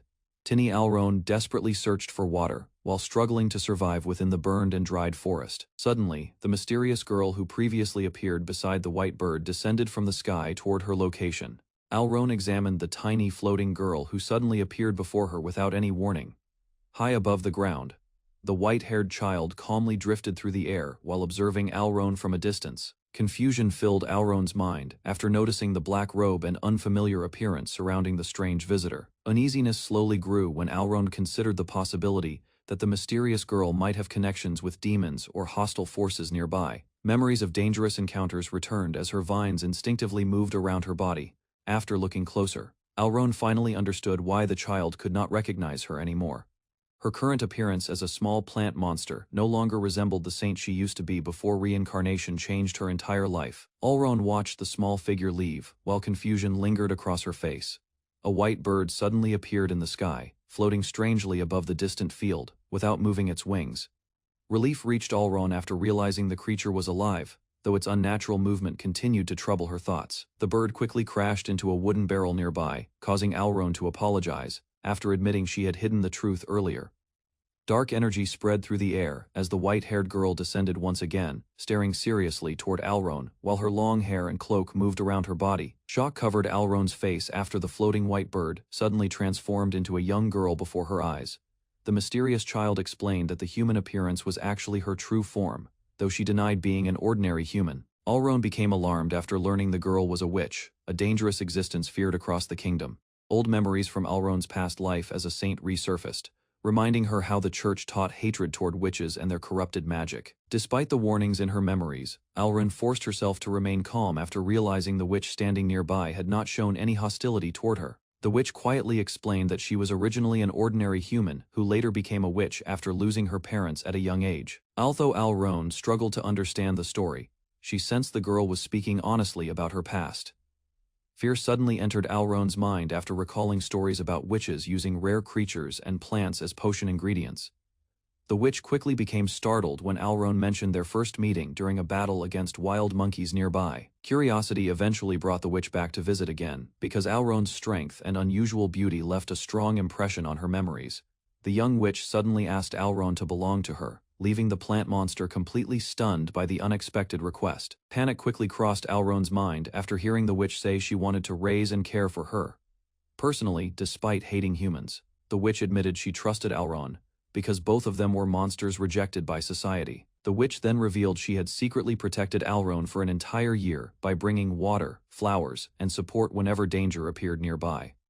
After explaining everything seriously, the witch confidently declared that Alrone already belonged beside her long before this meeting happened again. Alrone proudly refused to become anyone's property, even after recognizing how much help the young witch had given her. The witch calmly offered water while once again asking Alrone to accept being cared for under her protection. Frustration immediately spread through Alrone, after realizing the witch cleverly used her need for water to persuade her. While watching the witch carry the heavy bucket, Alrone noticed painful burn marks covering the girl's hands from past dangers. Old memories slowly returned as Alrone remembered the white bird repeatedly risking herself to protect and support her. Throughout the previous year, the lonely witch admitted she no longer wanted to remain alone and wished to live beside someone she could trust. After struggling with her feelings, the witch confessed that Alrone was the first person who came to mind during her loneliness. Hearing those words caused Alrone to remember the pain of betrayal and isolation from both her past and present lives. Memories from her previous human life resurfaced, reminding Alrone how distant she once felt from the people surrounding her. After reincarnation, although her second life placed her among many others, the loneliness inside her heart never completely disappeared through the passing years. Painful memories of betrayal returned as Alrone admitted how desperately she wanted someone to stay beside her during the lonely past year. The young witch confessed that Alrone had become the most important existence in her world, despite being a plant monster. After years of isolation, the witch revealed she had already abandoned hope of ever being needed by anyone again. Alrone finally realized that rejecting the witch would only leave both of them trapped in endless loneliness and distrust. With quiet determination, Alrone slowly reached her vines forward, silently accepting the witch's wish to remain together from then onward. Alrone opened her arms toward the young witch, finally accepting the bond they had both longed for. After calming down, Alrone curiously asked what name she should use when speaking to her new companion from now on. The witch carefully lifted Alrone into a wooden bucket, allowing the plant monster to move more easily across the area. Embarrassment mixed with happiness as Alrone settled inside the pot, while the witch proudly admired how well it suited her appearance. Their peaceful moment quickly shifted after the witch revealed that a demon army had started searching the surrounding region for unknown reasons. After learning the demon army was searching for the witch, Alrone agreed that hiding deep inside the forest would be the safest decision. The young witch transformed back into her white bird form, explaining that traveling this way attracted less attention from enemies nearby. Alron listened carefully while the witch described how her strange magic allowed her to float through the air and change forms freely. Without wasting more time, the white bird suddenly landed on Alron's bucket and prepared to guide their journey forward together. Carried through the open sky, Alron quietly left her old home behind, as the forest slowly approached in the distance. While flying across the ruined land, Alron finally understood how devastating the massive fire had truly been. Sadness reached her heart as she quietly hoped the forest lilies and familiar creatures had survived the disaster safely. The white bird sincerely thanked Alron for choosing to stay beside her despite the dangers waiting ahead. For the first time in many months, Alron looked beyond the same forest scenery that had trapped her lonely life for an entire year. Hope slowly replaced loneliness after Alron accepted her new future together with the young witch named Roof. Alron reflected on her weakness as a young plant monster, while Roof struggled with her distrust toward humans. Despite their fears and differences, both girls decided to stay together and search for a safer place to live peacefully.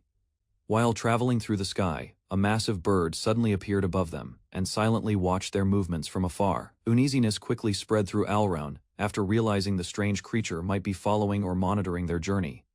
The giant bird eventually flew away without attacking, but the encounter left both travelers cautious as they prepared to land near the forest below. While traveling across the burned plains, Alron noticed the destruction suddenly ended at the forest border, making the area feel protected by an invisible force.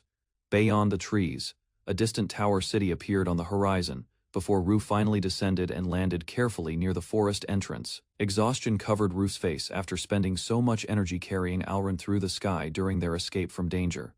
Together, the pair cautiously stepped deeper into the unfamiliar forest, while watching for threats hiding among the enormous trees and shadows nearby. Once they stopped to rest, hunger quickly became a problem as Alron began worrying about how Roof would obtain food, shelter, and supplies inside the forest. Curiosity overcame Roof after hearing stories about Alron's nectar, causing her to ask if she could taste it herself. Without hesitation, Roof quickly sampled the nectar while Alron reacted with panic and embarrassment beside her. The sweet taste completely shocked Roof, leaving her overwhelmed by how enjoyable and comforting the nectar felt to her body. Excitement soon turned into concern as Roofie asked for more, forcing Alron to stop her before the nectar became addictive. Despite the warning, Alron still allowed Roofie to collect a small amount carefully. After calming down, the two girls realized the nectar carried healing properties when the painful burn marks on Roofie's hands suddenly disappeared completely. Roofie happily praised Alron's unusual abilities, while Alron admitted she still found the witch's bird transformation far more surprising. Thoughts about Roofie's mysterious floating magic continued to amaze Alron as the pair rested inside the forest together. After noticing the bucket was drying out, Alron realized she urgently needed more water to remain healthy and active. Roofie immediately decided to search the forest for a nearby water source. The white bird carried Alron through the trees until they eventually discovered a large pond, hidden deep within the forest. Excitement quickly filled Alron after seeing the enormous pond, though Roof remained cautious because the water looked dirty and unsafe. Although the pond looked dirty and difficult for humans to drink from, Alron believed the water would still be safe for a plant monster like herself. While Roof carefully examined the pond, strange bubbles suddenly began rising from beneath the dark water, without warning. Danger quickly approached as Roof shouted for caution just before a powerful force burst violently from the pond's surface. The sudden attack sent water and mud flying everywhere, while both girls were thrown backward in confusion and panic. Alron immediately worried after losing sight of Roof during the chaos. Moments later, Roof was launched high into the air above the forest as droplets scattered across the battlefield below. After being thrown into the air by the sudden explosion, Roof struggled to open her eyes while water covered her face completely. Both girls crashed back into the muddy pond area as buckets, vines, and water scattered violently around them. Alron quickly realized something dangerous surrounded the pond after several large shapes began moving beneath the water nearby. Fear spread across her face when massive crocodile-like monsters slowly surfaced from the pond and stared directly toward her position. Alron understood she could be killed instantly by their enormous jaws. Before the monsters could attack, piles of giant bones suddenly collapsed nearby, leaving Alron shocked by the terrifying scene surrounding the pond. Facing the giant crocodile monsters, Alron desperately released her pollen in an attempt to stop herself from being eaten alive.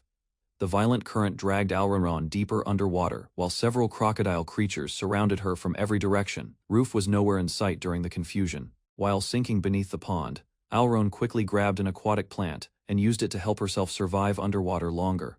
Alron focused entirely on escaping the deadly crocodiles circling around her position. The monsters continued chasing her through the dark water as their massive jaws closed in from every side without slowing down. While trapped underwater, Alron noticed the crocodile monsters fighting each other over who would capture and eat her first. Their violent movements created a massive whirlpool that suddenly dragged Alron away from the center of the pond.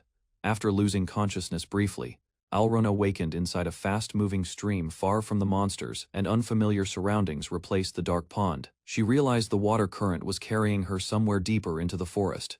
Fear quickly returned when Alron understood she had become completely separated from Roof, with no idea how to reunite again. The rushing stream launched Alron out of the water and threw her violently onto the forest ground nearby. After crashing out of the stream, Alron painfully landed on the muddy ground before noticing a giant frog monster nearby. The strange creature quietly observed Alron without attacking, making her realize the frog monster did not appear hostile at all. Soon afterward, the frog suddenly began croaking loudly while hopping around the area, as if trying to signal or warn something nearby. While recovering from the exhausting escape, Alron suspected the stream had intentionally carried her away from danger instead of throwing her out randomly. She also felt relieved that her bucket still contained enough water to survive. Despite her confusion and terrible luck, Alron forced herself to continue moving because finding Rufa remained her most important goal. Alron stretched one of her vines high into the forest canopy while searching the area carefully for any sign of Roof nearby. Relief briefly reached Alron after hearing Roof's voice, but confusion followed when the witch suddenly warned her to keep the vine raised. Moments later, Rufe grabbed the vine and lifted Alron high into the air just before danger reached the ground below them. From above the trees, Alron finally spotted several large beast monsters moving through the forest beneath their previous location. Fear quickly returned as Alron realized the forest contained far more deadly creatures and hidden threats than she originally expected. After escaping the dangerous monsters, Alron and Roof finally found a quiet place deep within the forest where they could rest safely. Cold air surrounded the area while Roofy continued shivering from the water earlier, making Alron worry that the witch might become sick. Using a special ability gained from consuming a strange plant, Alron wrapped her vines around Roof to share warmth and protect her body from the cold. The sudden closeness felt unusual to both of them. Relief slowly appeared on Roof's face after the warmth from Alron's vines eased the freezing temperature around them.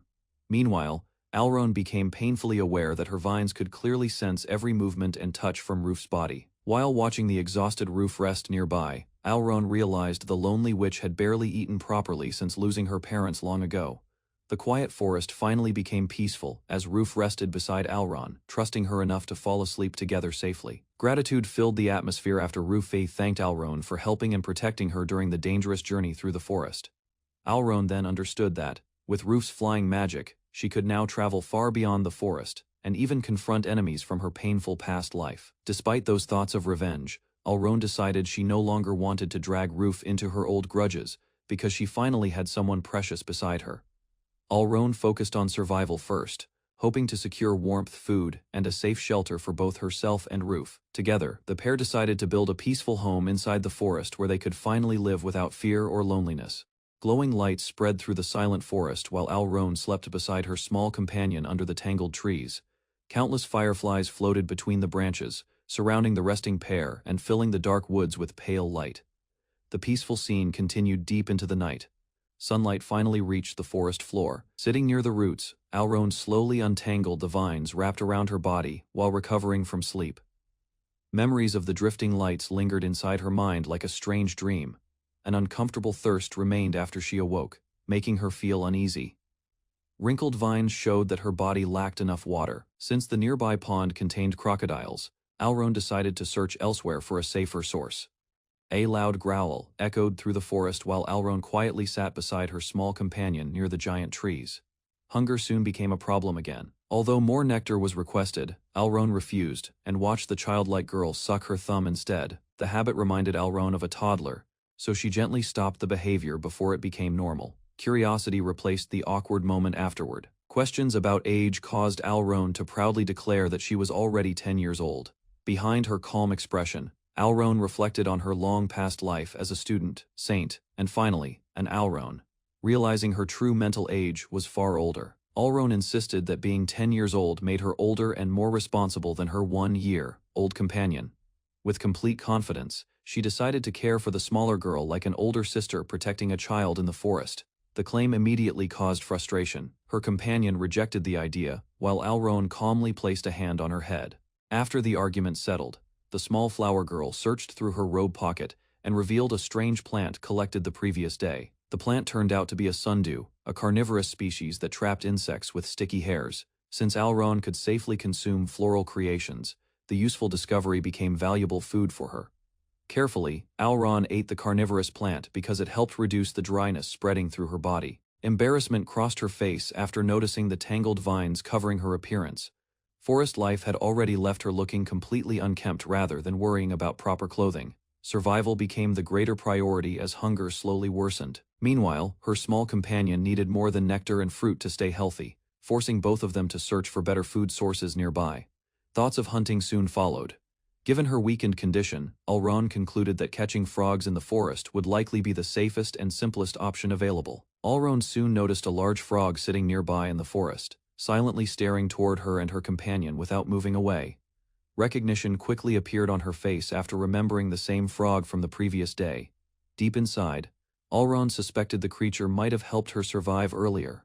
Uncertainty still remained despite the strange feeling. While observing the frog carefully, she wondered if it had intentionally stayed near them since yesterday. No response came after she tried understanding the creature's purpose. Instead, the frog slowly approached through the grass while both girls watched cautiously. Fear gradually replaced curiosity once the large frog moved closer. Suddenly, a sticky tongue shot forward at incredible speed toward Alron's direction. Without warning, the giant frog launched its long tongue toward Alron and her companion from across the forest clearing. Both girls were suddenly pulled forward at frightening speed, after the sticky tongue wrapped tightly around them. Panic spread across Alron's face while her companion desperately grabbed onto a nearby surface to avoid being dragged away completely. The truth finally became clear to Alron. The creature had never protected her before and only viewed both girls as prey to consume. Before the frog could swallow them, something unusual caught Alron's attention. A small blue flower rested inside the creature's mouth, creating sudden confusion during the dangerous struggle. Fear appeared on Rufi's face during the attack, causing Alron to firmly decide she needed to protect her like an older sister. Remembering the sundew plant, Alron quickly covered her vines with sticky hairs and released thick mucus across the surface. The new ability worked immediately. Her slippery vines wrapped around the frog's tongue and tightly restrained the creature before it could escape. Sticky mucus spread everywhere, afterward, leaving Alron completely covered, while Ruf stared at the strange scene in confusion. Only then did Alron realize Rufet had also become trapped inside the tangled vines. Fortunately, the mucus loosened the bindings enough for both girls to separate safely. Alron ordered Rufa to escape deeper into the forest, while she continued restraining the giant frog alone. Instead of running away helplessly, Ruf suddenly transformed into a bird and flapped into the air above the battle. Shock immediately crossed Alron's face after realizing Ruf had possessed the ability to free herself the entire time. Before she could react further, the struggling frog tightened its tongue again and violently pulled Ruf back toward its mouth. The dangerous creature finally succeeded in swallowing Ruf whole.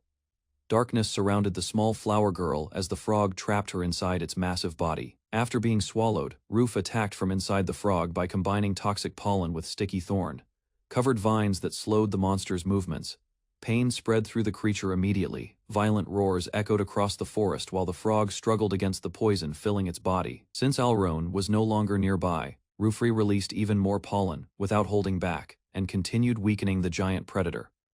Moments later, the exhausted frog finally collapsed onto the ground.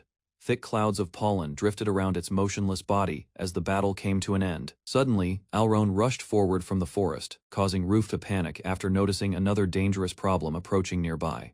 Relief immediately overwhelmed Alron after Rufe safely escaped the giant frog alive. She tightly embraced the smaller girl without hesitation. Confusion soon appeared on Rufi's face, while Alron continued holding her closely, still shaken by the dangerous battle moments earlier. After calming down, both girls discussed finding water again since Alron's thirst had not disappeared, despite defeating the monster. Curiosity then returned to Alron's mind. She questioned why Ruf had not transformed into a bird sooner to escape the vines during the attack. Ruf could only stare back awkwardly without understanding the problem herself. Silence followed briefly beneath the dark sky before Alron gently placed her hand on Ruf's head, reassuring her after the frightening experience. While resting after the battle, Alron and Rufus suddenly heard an unfamiliar voice somewhere near the fallen frog. Confusion spread between them as the supposedly defeated creature unexpectedly began moving again across the ground. Without warning, thick mucus burst outward from the frog's body, causing something small to slide from inside the monster. A soaked young girl finally appeared from the slime-covered mess beside the frog. Shock immediately filled Alron and Ruf after realizing the strange survivor was actually a tiny fairy trapped inside the creature all along. The strange fairy slowly regained consciousness after being pulled from the defeated frog's body covered in slime and mucus.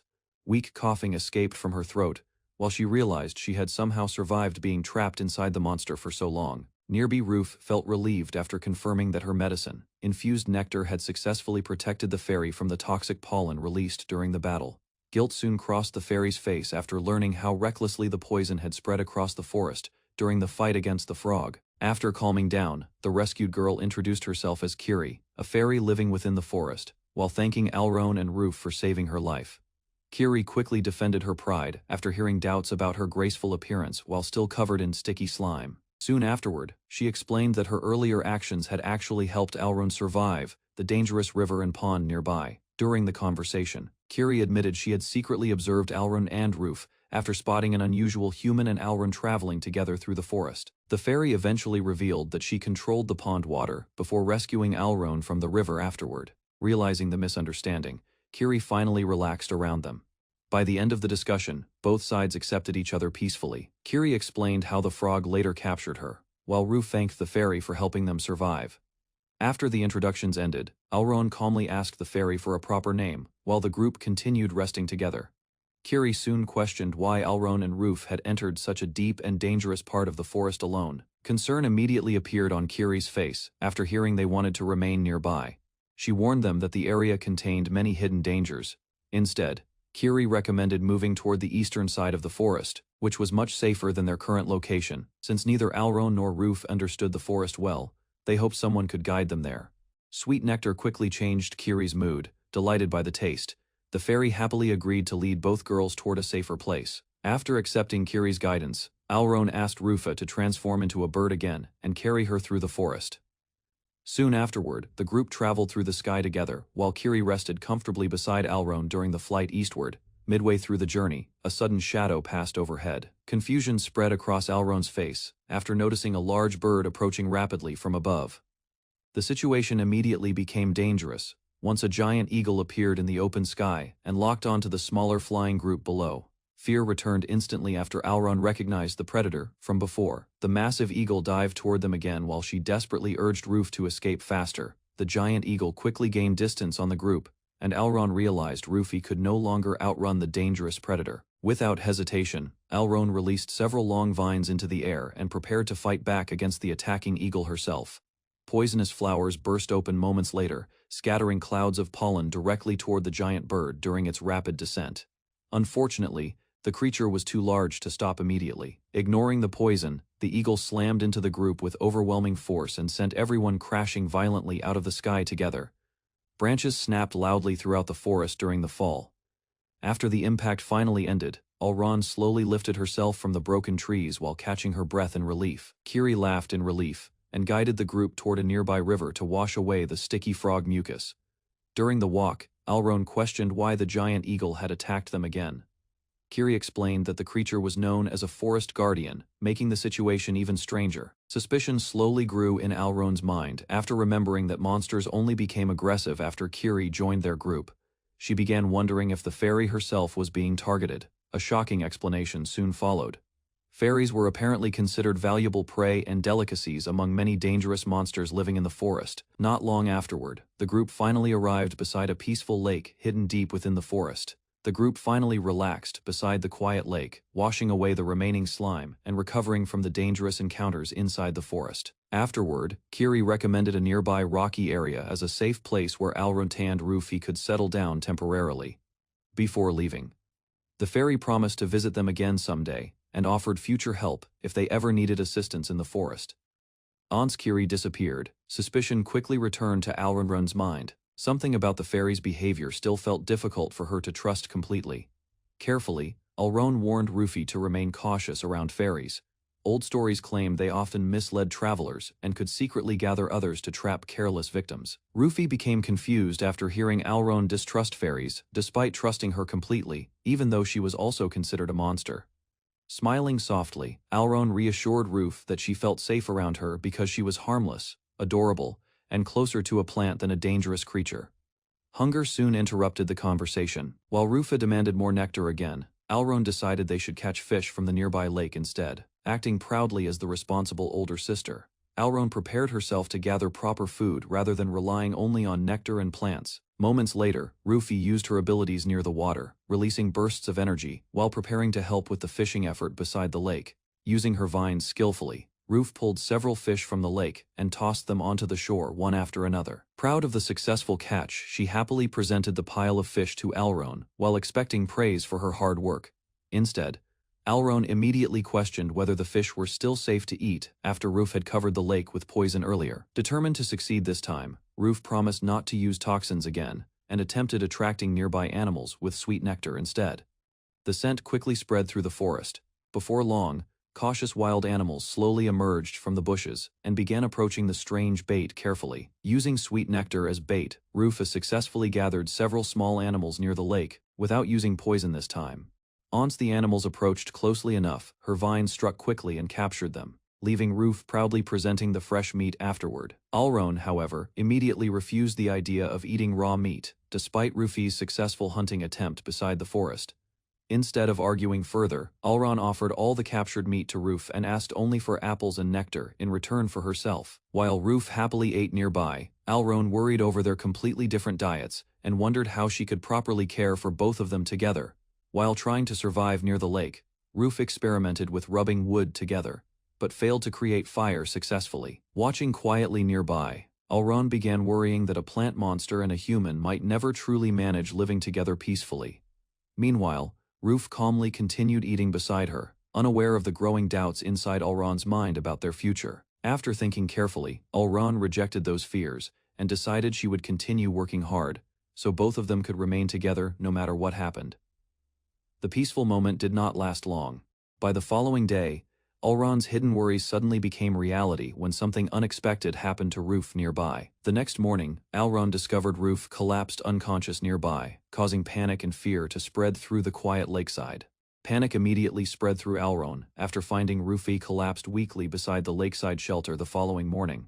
After checking carefully, Alron realized Ruf was burning with a dangerous fever and barely remained conscious. Guilt quickly filled her thoughts. Poor nutrition and constant survival struggles had finally damaged Ruf's fragile human body, leaving her desperately needing medicine and proper treatment. Frustration overwhelmed Alron as she cursed her immobile plant body for preventing her from reaching the nearby city to seek help. While worrying beside the unconscious girl, Alron suddenly noticed movement within the forest. A strange creature silently peeked from behind the trees and observed the pair from afar. The strange creature watching from the forest finally revealed itself as a small wooden monster known as a treant. Sneaking carefully between the trees, the treant quietly observed Alron and Rufy while moving closer to their shelter. A desperate idea suddenly appeared in Alron's mind. She wondered if consuming the wooden monster might grant her the ability to walk freely. Before she could act, the frightened treant quickly ran toward the lakeside, as if searching for someone nearby. Moments later, Kiri suddenly returned to the area and greeted both girls cheerfully. Relief spread through the forest after the fairy's unexpected reappearance beside the nervous treant. Kiri quickly realized Rufa's condition had become serious after seeing the weakened girl barely able to stay conscious. Meanwhile, the nervous treant stayed close beside Kiri, revealing that the small wooden monster had already become attached to her. Although many questions remained unanswered, Alron focused only on saving Ruf and immediately asked Kiri about reaching the nearby city. Kiri strongly warned against entering human territory because the journey would be extremely dangerous for monsters like them. Still, medicine and proper food were necessary. After thinking carefully, Kiri suggested visiting the sacred ground instead. There, the mysterious master of the forest might possess the power to help Ruf recover safely. Concern filled Kiri's voice as she explained that the master of the sacred ground might still be able to save Ruf. Hearing those words, Alron immediately regained hope and decided they should depart for the sacred ground without delay. Meanwhile, Kiri revealed that the small treant had secretly observed both girls from afar ever since they arrived in the forest. Surprise crossed everyone's faces after discovering the treant originally came from the same forest, destroyed during the recent fire. Feeling guilty for surviving while Alrone lost her mobility, the little treant quietly admired her strength and worried about abandoning her during the disaster. Kiri suggested that the lonely treant could travel with them as Alrone's subordinate during the dangerous journey ahead. After some hesitation, Alrone accepted the idea and allowed the eager little treant to carry both her and Roof through the forest. While traveling, curiosity returned to Alrone's mind, causing her to ask Kiri about the mysterious master living inside the sacred ground. Excitement immediately appeared on Kiri's face as she described the spirit of the forest as an extremely frightening and powerful being. Uneasiness slowly grew inside Alrone afterward. Despite worrying about the dangerous destination, she continued rushing forward for Roof's sake without turning back. As the group traveled deeper into the forest, a massive horned bear suddenly appeared directly in their path. Fear immediately overwhelmed Alrone because her current small body left her unable to fight such a dangerous creature. Before panic spread further, Kiri calmly approached the enormous beast and politely greeted the guardian without hesitation. Relief slowly returned after Kiri explained that the giant bear merely protected the sacred grounds from intruders and meant no harm. With the misunderstanding resolved, the exhausted group quietly continued crossing the silent white field toward their important destination. Kiri quickly guided the exhausted group forward after sensing that the forest master was finally ready to meet them. Soon afterward, the fairy proudly announced their arrival, while Alrone nervously observed the unfamiliar surroundings from behind the treant. Soft lights filled the sacred grounds as the travelers carefully crossed the peaceful clearing toward a massive ancient tree. Near the center of the forest, a calm woman with flowing hair silently waited beside the enormous roots. Recognition immediately struck Roof because the graceful figure matched the legendary dryads described in old human stories and books. Inside the sacred grounds, the dryad warmly welcomed the unusual visitors. After hearing many stories about them from Kiri, worry quickly spread when Alrone begged the forest spirits to save Roof, whose weakened body suffered from severe malnutrition and fever. After quietly examining the situation, the dryad calmly prepared a special healing method using the forest's natural power. A glowing flower soon bloomed above Roof, releasing gentle energy while the unconscious girl rested beneath the shining light. Relief finally reached the group as the healing flower settled onto Roofy's chest, signaling that the treatment had successfully begun. After receiving the dryad's life force, Roof finally rested peacefully, while Alrone watched beside the silent treant. Under the glowing night sky, the dryad explained that Roof's recovery now depended on proper human food and continued care. Soon afterward, numerous fairies gathered above the sacred grounds before flying away to prepare assistance for the weakened traveler. Confusion spread across Alrone's face when the spirits promised that the group could safely remain inside the forest overnight. Meanwhile, the dryad revealed that the sacred grounds served as a protected sanctuary for maidens, surprising both Alrone and the treant. Alrone happily realized she had unintentionally become the treant's protector during their dangerous journey through the forest. Later that night, the dryad calmly explained that she hoped Alrone would someday repay the forest spirit's kindness. Serious request soon followed as the dryad asked Alrone to become a guardian who could defend the sacred grounds from enemies. Kiri's praise strengthened the dryad's confidence because she sensed unusual power and spiritual potential hidden within Alrone. Surprise filled Alrone's expression after hearing the unexpected proposal, leaving her unsure how to respond to such responsibility. Before leaving, the dryad gently asked Alrone to think carefully and give her decision the following day. Nearby, Roof continued sleeping peacefully, while Alrone quietly admired the calm and graceful spirit of the forest. Curiosity slowly grew after Alrone remembered old stories describing dryads as ancient trees hiding beneath human appearances. Trust gradually formed in her heart because the dryad had rescued Roof and treated the travelers with kindness and care. Moments later, the treant suddenly noticed unusual ground nearby, causing Alrone to investigate the strange disturbance with concern. While exploring the sacred grounds, the treant discovered an old helmet resting beside a forgotten stone slab covered in moss. Confusion crossed Alrone's face after she carefully examined the worn monument and noticed faded writing carved into the surface. Under the moonlit forest, the ancient grave revealed a simple message, honoring a fallen hero from long ago. Roofy suddenly became sick as cold pain spread through her stomach, while fever burned across her body. Her face turned pale, and sweat covered her skin as her strength weakened. Nearby, her older sister felt overwhelmed with guilt for failing to care for Alrone properly. Fear pushed her to desperately seek help before the illness became worse. Soon after, Alrone lost consciousness and drifted alone through the silent forest. Her small body remained motionless while the surrounding light quietly passed over her. After some time, she slowly awakened beneath the trees. Weakness still remained, yet her breathing became calmer as she regained awareness of her surroundings. Once her condition improved, Alron eagerly consumed the food prepared before her and steadily recovered her energy. After Alron recovered, the fairies brought large amounts of food taken from the city.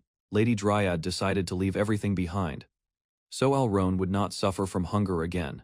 While walking through the forest, Alron quietly followed behind, unaware that the adults were discussing her future. Lady Dryad explained that living deep inside the forest would be difficult for a human girl like Roof. Concern slowly spread across the group. Soon, the truth about Roof being a witch was revealed. Even so, Lady Dryad believed the city remained the safest place for her. She further explained that witches could still live among humans, while the forest was never meant for ordinary people to inhabit permanently. Roof lowered her head after hearing she might need to leave the forest. Sadness filled her expression while the others quietly watched her reaction. Meanwhile, Alron asked Roof to become a guard for the forest. The unexpected request caused her to pause and seriously consider the offer. After remembering how Alron once helped her, Roof accepted the role and promised to protect the forest from future threats. Soon after, she showed Lady Dryad a strange stone discovered beneath the ground. Lady Dryad calmly explained that the stone was a gravestone belonging to a human who died long ago inside the forest. Hearing this, Roof realized the grave could not belong to the hero she once admired, because reports claimed he was still alive. While examining the old grave, Alron and the others realized it likely belonged to a hero from many decades earlier. The discovery left everyone deep in thought. Soon after, a fairy approached Alron and proudly demanded a reward for helping gather food and assisting Roof during her recovery. Without warning, Alron grabbed the fairy and drank her nectar directly. The sudden action shocked everyone nearby as the fairy struggled in panic. Roof and the others watched helplessly while the fairy flailed around inside Alron's grasp, unable to escape from her eager feeding. After calming down, the exhausted fairy happily praised Alron before declaring herself her personal companion from that day onward. The fairy decided to remain beside Alron instead of returning to serve Lady Dryad. Her choice surprised the others, but she appeared completely certain. Later, Roof announced that she had no intention of living in the city, despite the large amount of food prepared for her journey. While sitting quietly together, Alron noticed Roof acting strangely and carefully watched her reaction. Soon after, Roof aggressively tore into the food she carried, revealing her frustration and inner conflict through her rough behavior. Roof admitted she overheard Lady Dryad's warning about humans. Even so, she confessed that she disliked humans and did not want to leave the forest. Then Roof finally decided to remain beside Alron instead of leaving for the city. Her decision relieved the group as they continued resting together in the forest. Soon after, Kiri searched through nearby plants and proudly brought back eucalyptus leaves for Alron to examine. Alron carefully explained that eucalyptus contained highly flammable oils, capable of igniting easily in hot and dry environments. The discussion continued as she mentioned that some people even referred to eucalyptus as the gasoline tree because of its dangerous properties. Remembering knowledge from her past life, Alron compared it with heat, producing cabbages, and concluded that the current spring weather was still too cold to start a fire naturally. After thinking carefully about her abilities as a plant monster, Alron became convinced she could create fire by using the flammable eucalyptus leaves. Excited by the idea of preparing warm food, she immediately began rubbing the leaves together, while the others watched with curiosity. Alron focused all her strength on the experiment. Smoke soon appeared as heat rapidly built between the crushed leaves. Moments later, a violent burst of fire exploded outward from her vines, shocking everyone nearby and scattering debris across the forest floor. The sudden blaze quickly spread beyond control, forcing Roof and the others to rush forward in panic, while trying desperately to extinguish the flames. After the fire spread out of control, Alron realized she had focused only on creating flames without considering the danger surrounding her vines and bulb. Remembering another property of eucalyptus trees, she recalled how their bark burns easily, while protecting the inside from greater damage during forest fires. Using the same principle, Alron quickly severed the burning tips of her vines and discarded them before the flames could spread further across her body. The fire finally weakened, though smoke and heat still lightly scorched her plant form. Relief spread through the group as the danger passed. Soon after, Roof apologized for throwing random objects at the fire in panic, while checking whether Alron had been seriously injured. Curious about her growing abilities, Alron suddenly bit into another unusual plant while the others cautiously moved away to observe her actions. The strange plant turned out to be a lithops, a species that disguises itself as ordinary stones to escape hungry animals. After consuming it, a new effect appeared within Elrond's body. Layers from her plant form began peeling away as she realized lithops could naturally molt. Excitement quickly spread across her face once the transformation finished successfully. Pride filled her as she admired the improvement gained from the experiment. Beside the fading fire, everyone later shared warm food together. Heat from the meal finally eased the cold lingering inside Elrond's stomach. Warm food and firelight improved the group's mood, as Roof praised Elrond for achieving something no ordinary plant monster could accomplish. While quietly eating beside the flames, painful memories of humans slowly resurfaced inside Rufus' mind, leaving her expression uncertain. Thoughts of soldiers and past suffering continued to trouble her.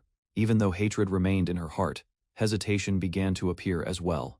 After reflecting carefully, Ruf finally announced that she would travel to the human city herself in order to buy supplies for everyone. Hearing the decision, Elrond immediately started thinking about useful items they could obtain, especially cooking tools that would make future meals easier to prepare. Ruf explained that surviving in the forest required proper care, human tools, and money. Although she hated humans, she understood she could not continue living recklessly. Determination filled her voice as she insisted on traveling to the city herself. Ruf believed the journey was necessary if everyone wanted to remain together safely. A gentle smile appeared across her face after finally deciding what she needed to do for the future. Meanwhile, Elrond became confused and wondered how Ruf planned to earn money inside a human city, despite being unfamiliar with ordinary society. Instead of hesitating, Ruf confidently revealed that she already had a perfect plan prepared for handling the situation. Before leaving the forest, Ruf promised everyone she would return soon after finishing her trip to the human city. Elrond proudly revealed that Ruf planned to sell fairy nectar in the city to earn money for supplies.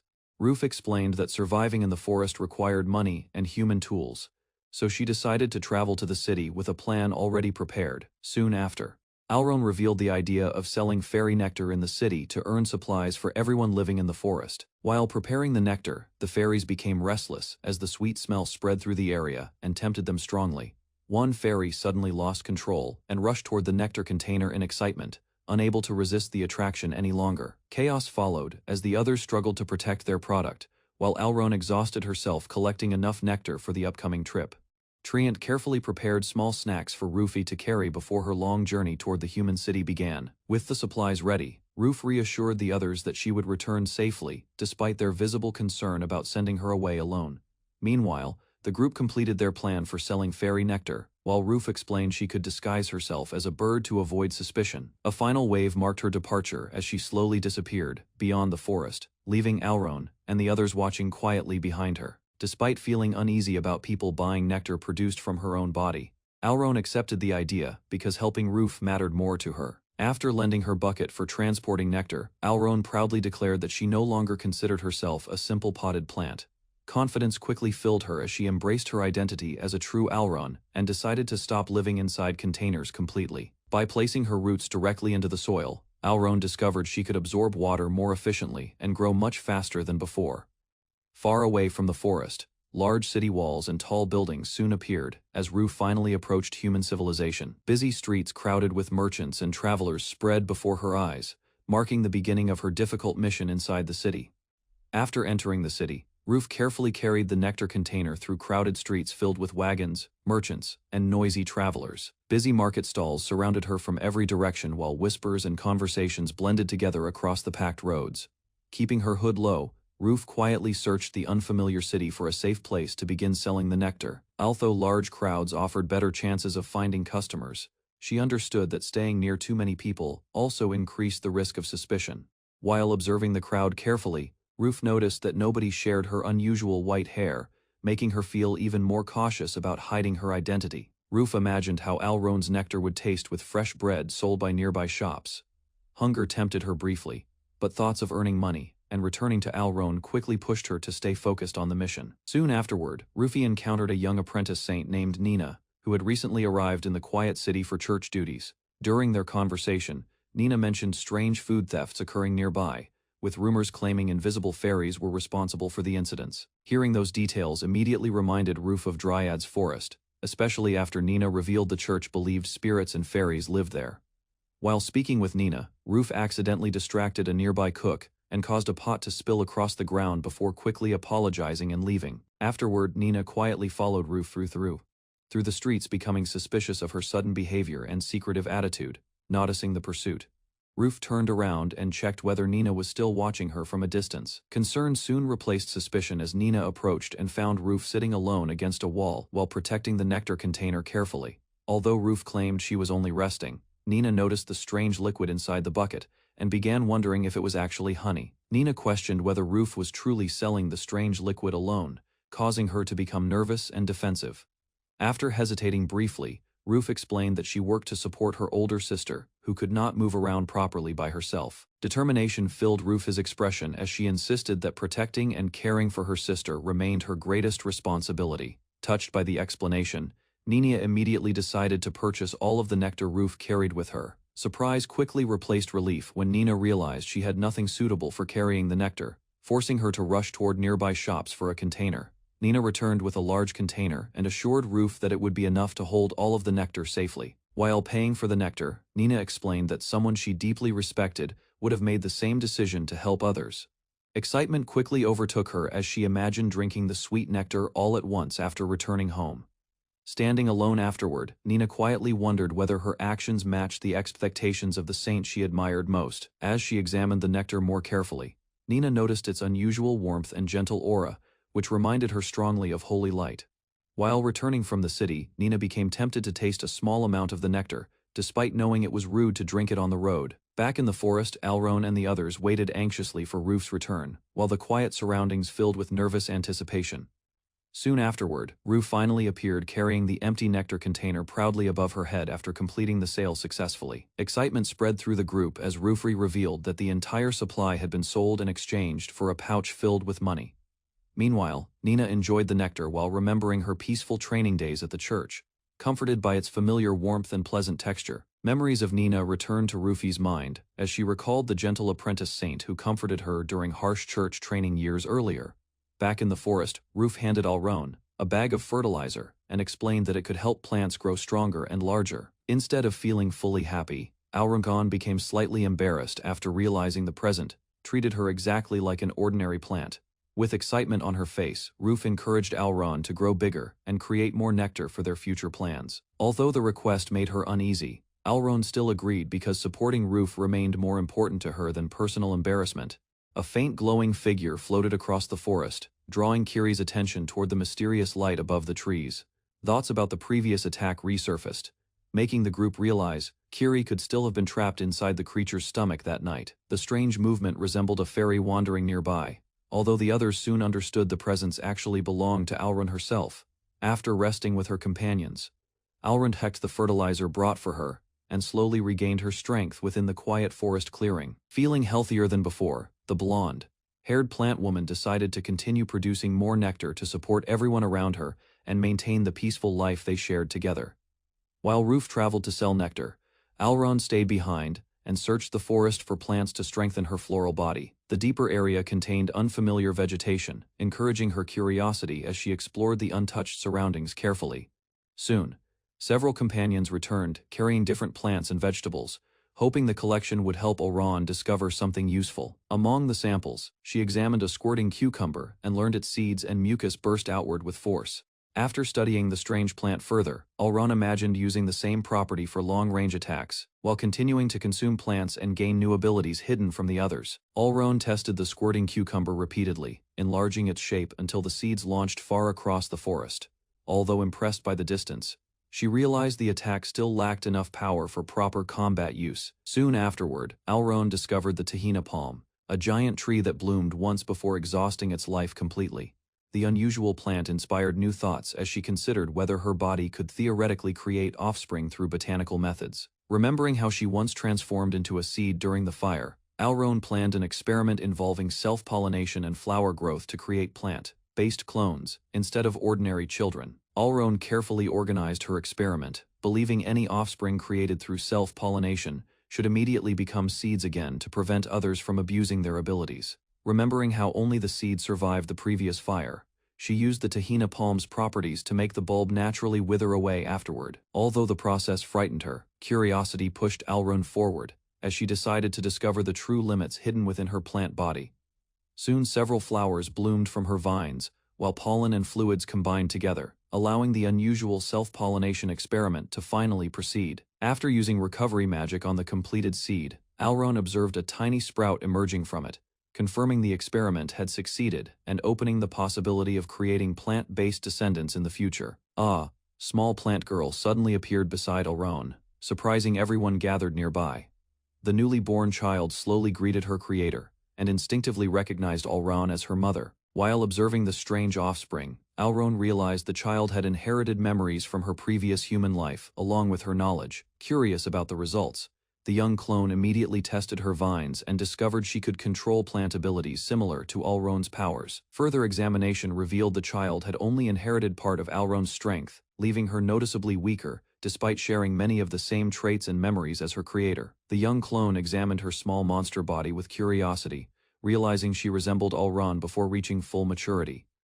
After confirming the experiment had ended successfully, the clone calmly prepared herself to return to seed form once again. Alron then instructed the child to place the seed back inside the body it originally came from to complete the cycle properly.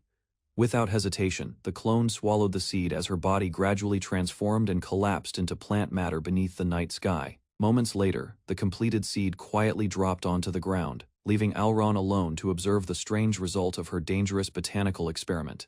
After witnessing the entire self-pollination process, Alron nervously stared at the remaining seed and decided to consume it herself. The moment she absorbed the seed, unfamiliar memories and sensations suddenly flowed through her mind. By eating the clone's seed, Alron realized she could observe everything the offspring had experienced and remembered during its short existence. Although the result granted her additional abilities, the overwhelming effect exhausted Alron, causing her to rest beneath the sunlight after hydrating herself. Later, Rufei finally returned from selling nectar, unaware that Alron had already completed a dangerous experiment and gained strange new powers during the quiet afternoon alone. Rufei happily returned after selling all the nectar quickly, but she immediately became curious about what Alron had been doing alone. While examining her closely, Ruf noticed Alron seemed slightly taller than before, likely affected by the strange experiment completed earlier. The nectar had once again been purchased by the same mysterious customer, causing Alron to quietly wonder about the woman's condition. Wanting to help further, Ruf brought another unusual plant for Alron to study and absorb into her growing collection. After consuming the new vegetables, Alron rapidly produced fresh sprouts and flowers from her vines, demonstrating another newly acquired botanical ability before Rufei's surprised eyes. Alron's newly grown vegetables quickly spread across the ground, while Ruf gathered them with visible excitement. The collection soon became large enough to prepare a proper meal using the unfamiliar plants produced from Alron's abilities. While sitting beside the fire, the two realized roasting the vegetables openly would burn them too quickly without proper cookware. Ruf then buried the vegetables beneath the bonfire using cloth and soil, recreating a cooking method from her village. The vegetables slowly cooked underground, although Alron quietly admitted she could have eaten everything raw without any problem at all. While eating beside the fire, Alron admitted Ruf understood cooking far better than she did, and suggested saving money for a proper pot. The two quietly enjoyed their meal together beneath the night sky, while the buried vegetables slowly finished cooking underground.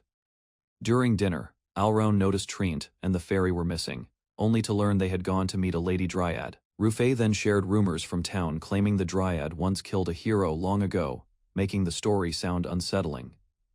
Even after hearing the frightening rumors, Ruf remained calm and explained she trusted humans even less, though she still warned Alron not to trust fairies too easily. After hearing the rumors about the dryad, Alron remained awake beneath the quiet night sky, unable to stop thinking about humans and monsters.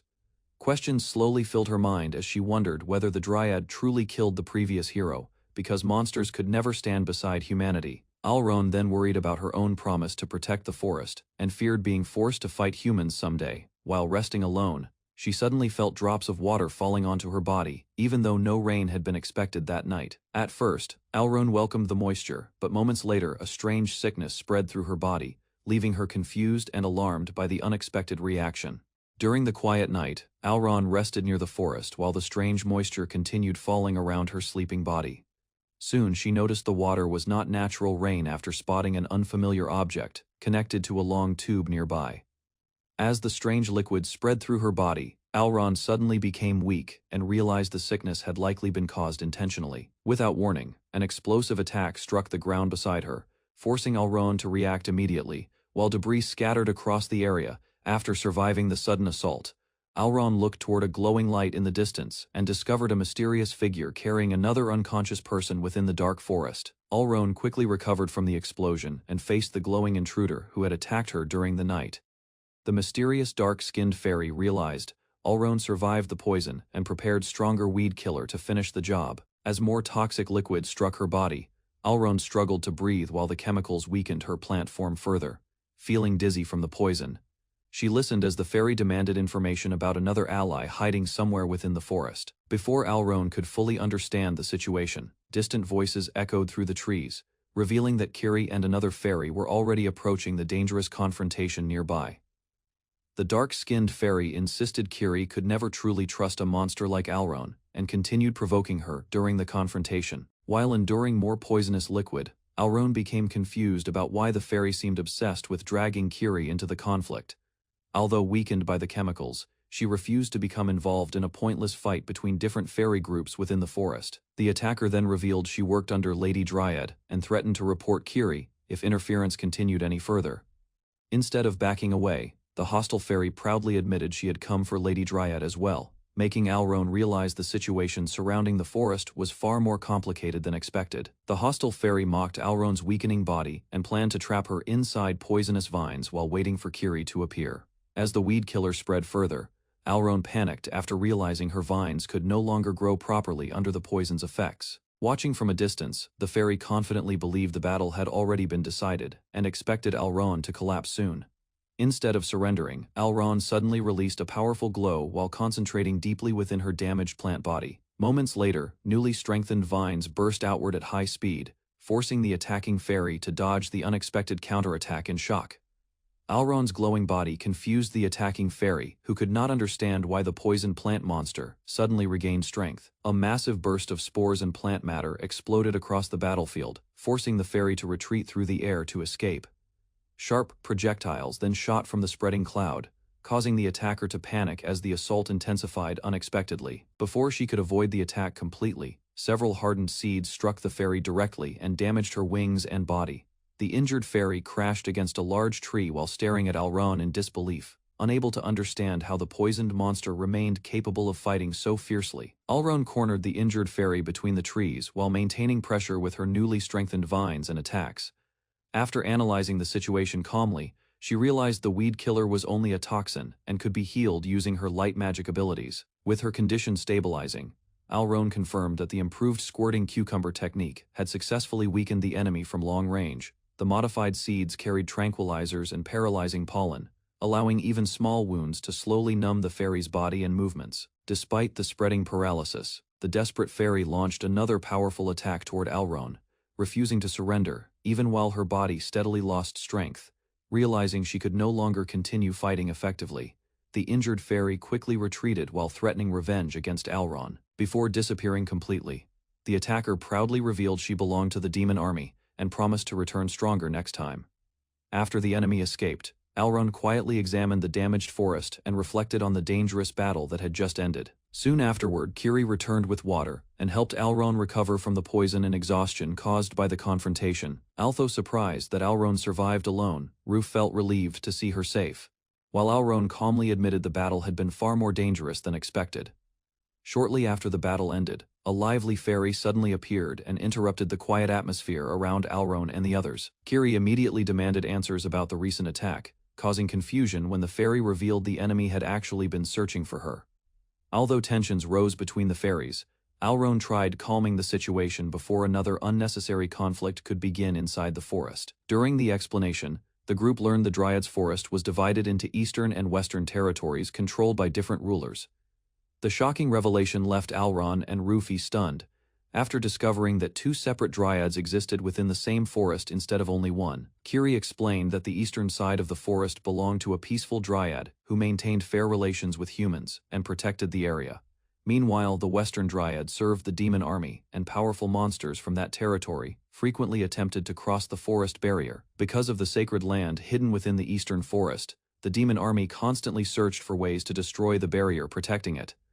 After hearing the explanation, Alrone realized the strange clear line dividing the burned forest had likely been created by the Dryad's defensive magic. Kiri then proudly revealed the demon army specifically wanted her abilities, making Alrone understand why the hostile fairy had targeted the group earlier.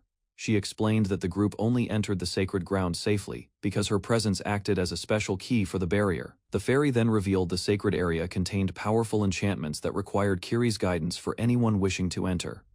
Inside that protected land rested the hero's helmet, a relic of light connected to Lady Dryad and the forest's defense. According to Roof, the Dryad borrowed power from the helmet to maintain the enormous barrier surrounding the eastern territory. After hearing the full explanation, Alrone became suspicious because the rumors claimed the Dryad killed the hero, yet the hero's helmet still remained protected inside the sacred grounds. Roof questioned Kiri carefully, wondering whether the fairy's friendly attitude toward humans was actually part of a hidden deception. Kiri then explained the Western Dryad was truly responsible for killing the hero and insisted the Eastern Dryad had been falsely blamed. Although the explanation surprised her, Alrone remained uncertain about the ongoing conflict between humans, heroes, and the demon army. After observing Alrone closely, Kiri admitted she originally trusted the group because stray witches usually sided with humans rather than monsters. Remembering her previous life as a saint, Alrone declared she still did not wish to oppose humanity and would fight anyone connected to the demon army if necessary. Kiri explained that Rufy trusted Alrone mainly because she was neither human nor connected to the fairies supporting humanity. The group then agreed Alrone had little reason to cooperate with the demon army after monsters attacked her and destroyed her home. Although Roof admitted she had not chosen any side yet, she teasingly wondered whether Alrone might eventually join the demon army because of her monster nature. Alrone immediately rejected the idea, nervously insisting she disliked the demon army and still found many monsters frightening. Hearing that response pleased Roof greatly, and before leaving to buy more fertilizer, she quietly admitted she hoped Alrone would someday grow fond of humans as well. After the conflict settled, Alrone felt relieved knowing the group no longer considered each other enemies within the forest. Kiri then asked permission to leave and offered to purify the poisoned ground left behind by the weed killer attack. Using fairy magic, she cleansed the damaged area and restored the surrounding forest little by little. While watching the purification, Alrone questioned Kiri about the hostile fairy who had attacked her during the night. Kiri explained the attacker only followed the demon army because of her master and admitted the two fairies constantly argued, despite coming from the same forest territory together. Alrone suddenly noticed movement above the forest as strong wings flapped loudly through the air. A massive eagle descended from the sky, causing Alrone and the nearby fairy to watch cautiously. The hostile fairy then encouraged the giant bird to attack Alrone, leaving her shocked after realizing another dangerous enemy had appeared so soon.